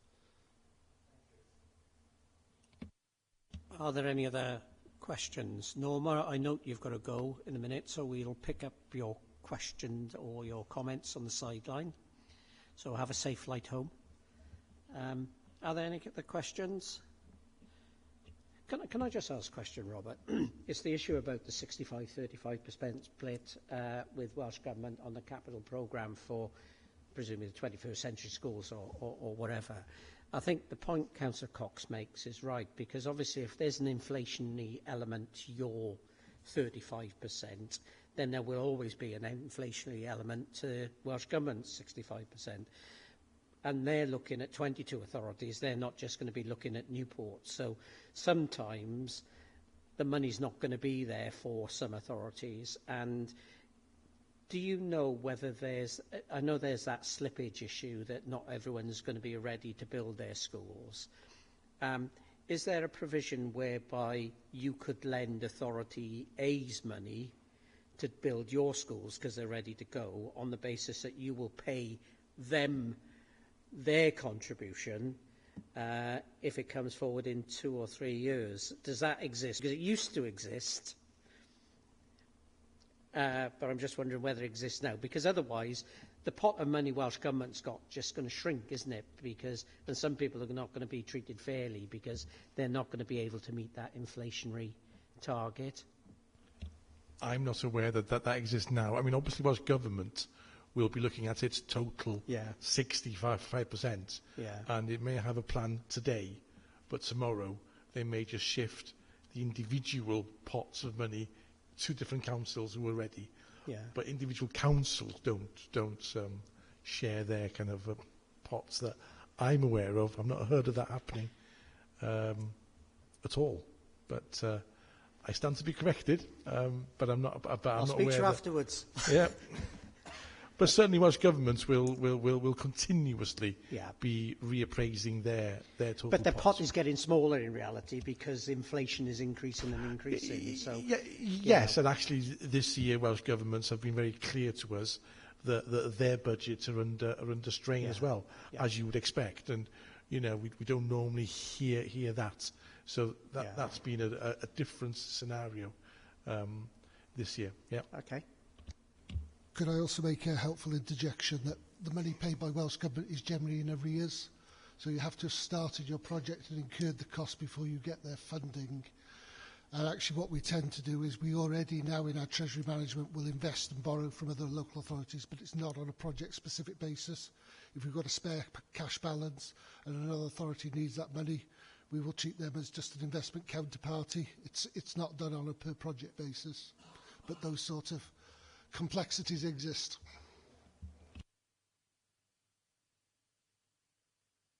Any other questions? No? Any comments? No?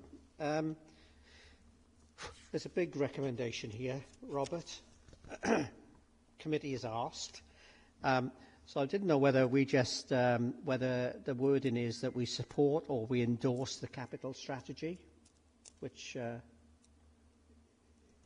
It was more around general comments around some of the key issues that we've teased out in those questions for the committee around, the proposal at the moment is that there is no capacity for additional borrowing, for example, and also the stabilisation of the capital financing requirements over the medium term is really important. So it's the kind of it's your comments and views, which could be supportive as well of those bigger parts of these strategies. That's what the question and I take on board that, Marion. But again, if we endorse the capital strategy, including the draft wherever, and we endorse the Treasury Management strategy, and as part of the above, we note the increase in debt and we note your recommendation to Cabinet, I would have thought that ties it all up, because what we're saying is we endorse it and we also note what you're trying to do there. Yes, it would. Is that okay? That's absolutely correct. Okay. So I don't know whether you've got that, committee colleagues. So we endorse the capital strategy, we endorse the treasury management strategy as set out there, and as part of the above, we note the increase in debt, we note the head of finance recommendation to cabinet, and we note the proposal to prioritise. Does that satisfy your requirements? Head of finance? Thank you very much. Yes, it does. Thank you. Sorry, can I have someone to move that recommendation then, please? Thank you, Dawn. Can I have a second? Councillor Harris, thank you very much. Show of hands, all in favour? Thank you. That's carried unanimously. We've got statement of accounts now. Robert, that you again? It is. So yeah, I'll simply just introduce this item. So actually there are a number, I think this item and the next one really ultimately are taken as one because they're all connected to the same issue, or same matter. So yeah, this is the annual statement of accounts. Obviously you received them in draft form back in the summer, so this is the final accounts now that the audit is concluded and Audit Wales have issued their opinion. So a number of, so you've got the actual accounts themselves. We've got a presentation which my colleague Mark, who was interim chief accountant during the year, will take you through and share on the screen, and that just kind of brings it all together in an easier to follow format. But as well as the accounts, Gareth will talk through Audit Wales' ISA 260 report, which is their annual report. We've also got a paper around our response to that report, and particularly around some of those recommendations. And I think that's basically everything. But yeah, we'll take it as one. But Mark will begin by taking us through that presentation, talk through the process we've been through, some of the issues that have been identified, and where we've got to. Okay, I think it's just key to note that you've got an unqualified statement of accounts. So that's really the key message. You know, we can pick up all the other niceties in regards to the amendments and the alterations and the additions, but ultimately you've got a set of unqualified accounts. And that's the key aspect here, Chair.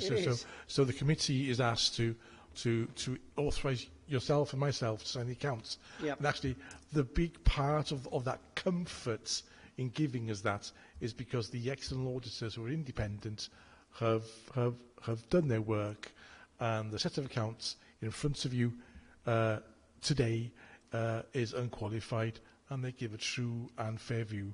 And you don't need to take my word for that. The external auditors have obviously done their work. Yeah. Yeah, and that's why I make the comment, because clearly, you know, we can have the presentation, we can have what Audit Wales have picked up.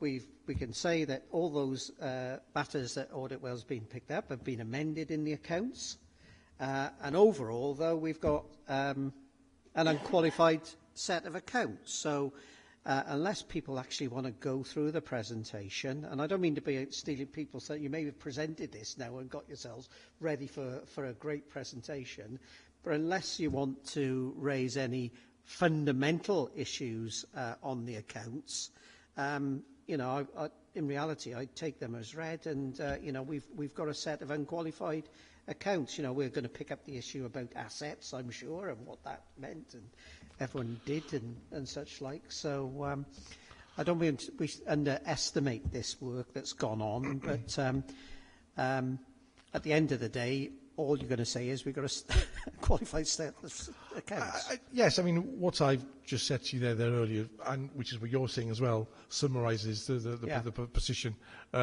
With respect to my colleagues here who've put in an inordinate amount of work over 12 months to get this done, you know, if the committee would like to deal with this by exception, in terms of maybe anything that the auditors have kind of raised in their ISA 260, that would probably be, I would suggest to you, the minimum that you should be doing by exception, because that ISA 260 is the auditor's communication with you before you confirm, hopefully, that we can sign off the accounts.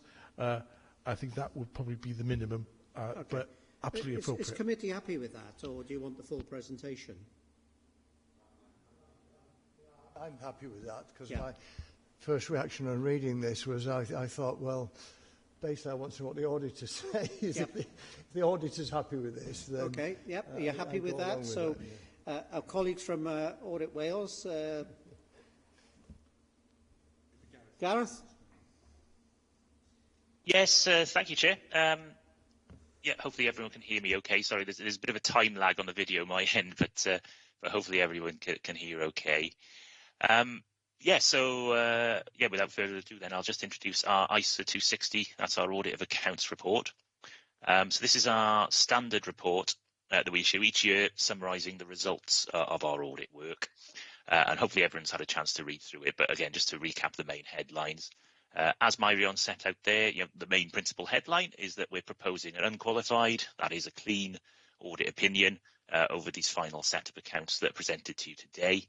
And just for reference, our audit certificate is set out within Appendix 2 of the report.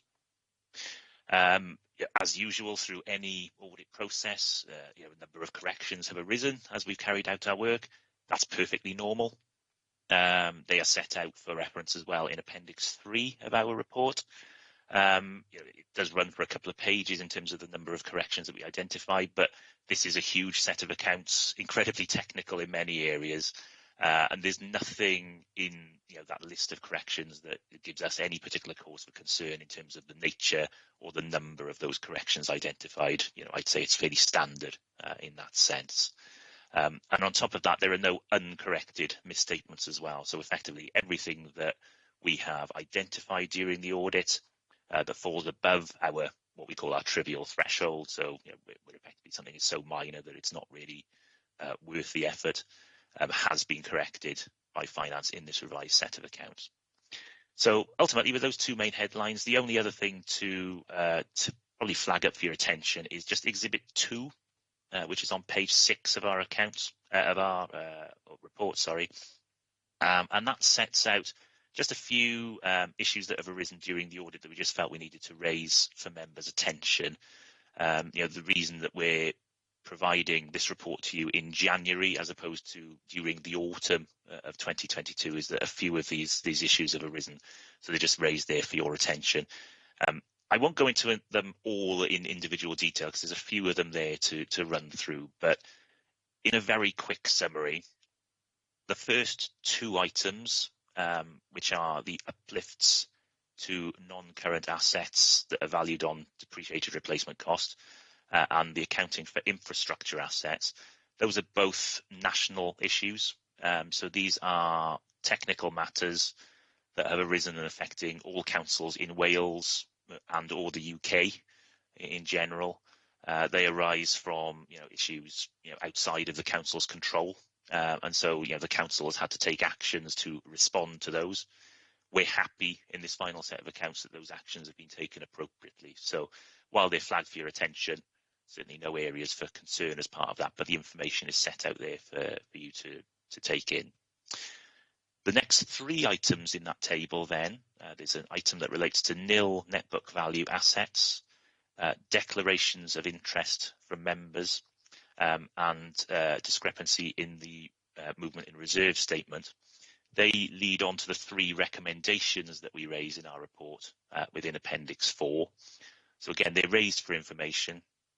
Nothing of concern for this set of accounts. So we're happy that the council has done what they need to do to provide assurance that there is no material issue in any of those three items.